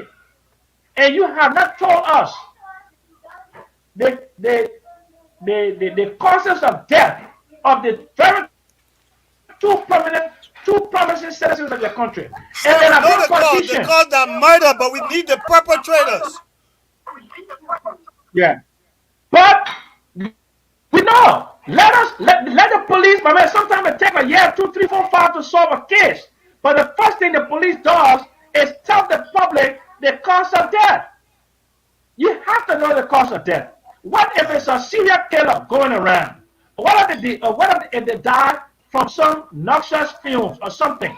At least let us know that what the cause of death is. Once we know the cause of death, they will know as a public where you stand from the investigation. When was the last time the police gave a press conference on the status of the investigation? When was the last time the police put out reward money? Reward money. Reward $12,000. Anybody with information. They don't want to live that they live in the 21st century. They want to live that they're living in the medieval ages, the dark ages. They do that to suppress us, the people of Liberia. And our political leaders, the politicians, they are very, very weak and ineffectual. The Cummings, the Ure, the Boyka, and the whole bunch of them. They don't have the internal fortitude to come out and demand an answer from the Liberian government or put 100,000 people in the street to demand a quick investigation and resolution of the matter. On that note, I'll see you all next week. Ladies and gentlemen, that was Sam Jackson. I just want to say, he mentioned something about hunger in Liberia. Every time I'm in Liberia, when I speak to a father, the greatest concern when they wake up in the morning is how am I going to feed my family today? Not even himself. Will I have enough to feed my children? The Bible says a good man leaves an inheritance for his children's children. That's found Proverbs 13:22. A good man leaves an inheritance for his children's children. Samuel Jackson talked about wealth that can be passed on from generation to generation to generation. If Liberia will be a great nation, then we need to develop wealth that can be passed on. And the wealth is passed on by education. But there is a situation in our nation today where education is not the concern. Development is not the concern. Building up is not the concern. My brothers and sisters, I want to thank you for watching tonight. I want to thank Sam Jackson. And I believe next week we will be on Friday evening. Liberians History, Past and Present, facilitator Samuel Jackson. But I want to remind you to join me this Monday. Monday I will be with, they call him the Giant. They call him the Giant. I will be on this program that is, and it will be also on radio throughout Liberia, several different radio stations.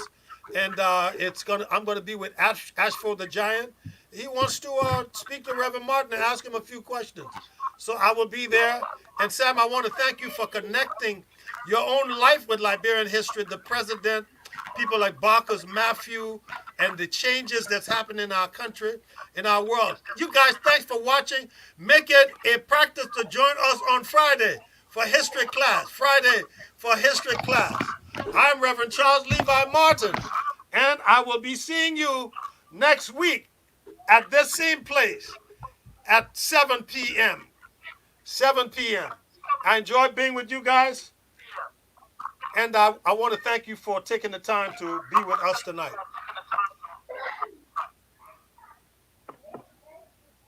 God bless you, and good night. Prosperity. Posterity. Many of you think only about your posterity, but leave some prosperity.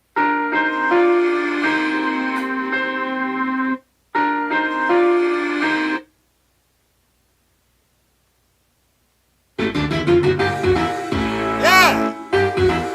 Come on!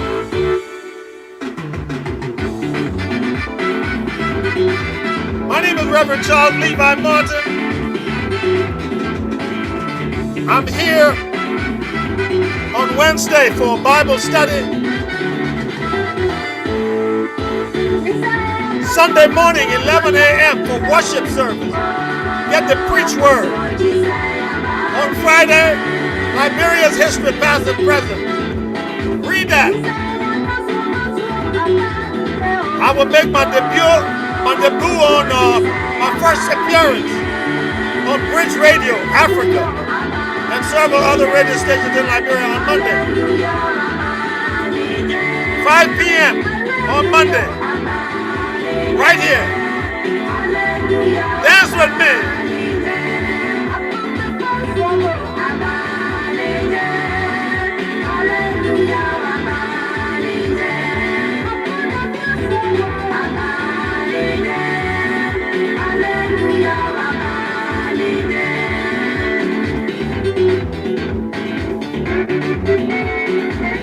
Debut on Bridge Radio on Monday.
You're listening to, the album is called Exalting the Most High, and the artist is the beautiful songstress, CC Bernard.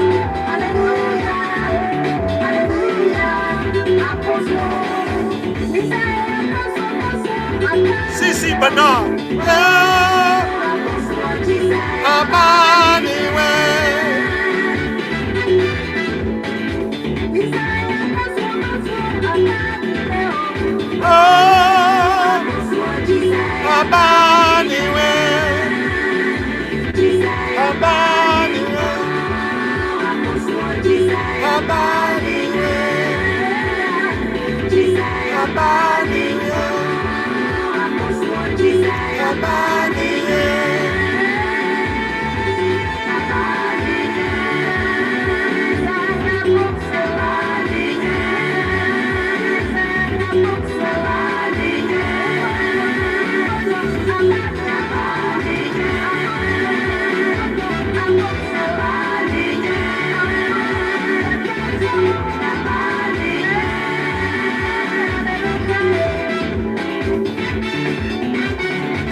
Guys, you've been listening to the album of CC Bernard, a Liberian artist. Oh yeah!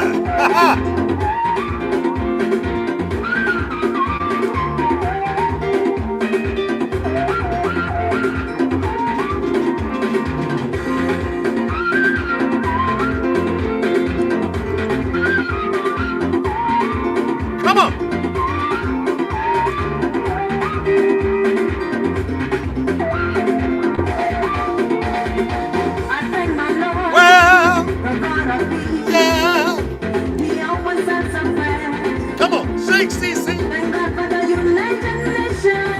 Sing, girl, sing.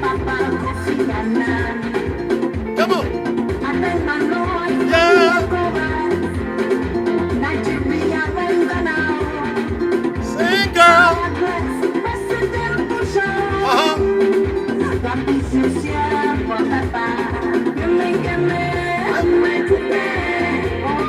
One-way ticket.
Oh, yeah.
Thank you for watching. Join me on Sunday morning for worship service at 11 a.m. Bible study is at Wednesday at 7. This is Eastern Time. God bless Liberia. God bless all of you. I look forward to seeing you and being with you. Thank you so much. Thank you so much. Thank you so much. Thank you so much. Good night. Next week, Friday, we'll be covering more Liberian history, past and present. It's a great time. I have so much fun with you guys. Sometimes it's difficult leaving, but everything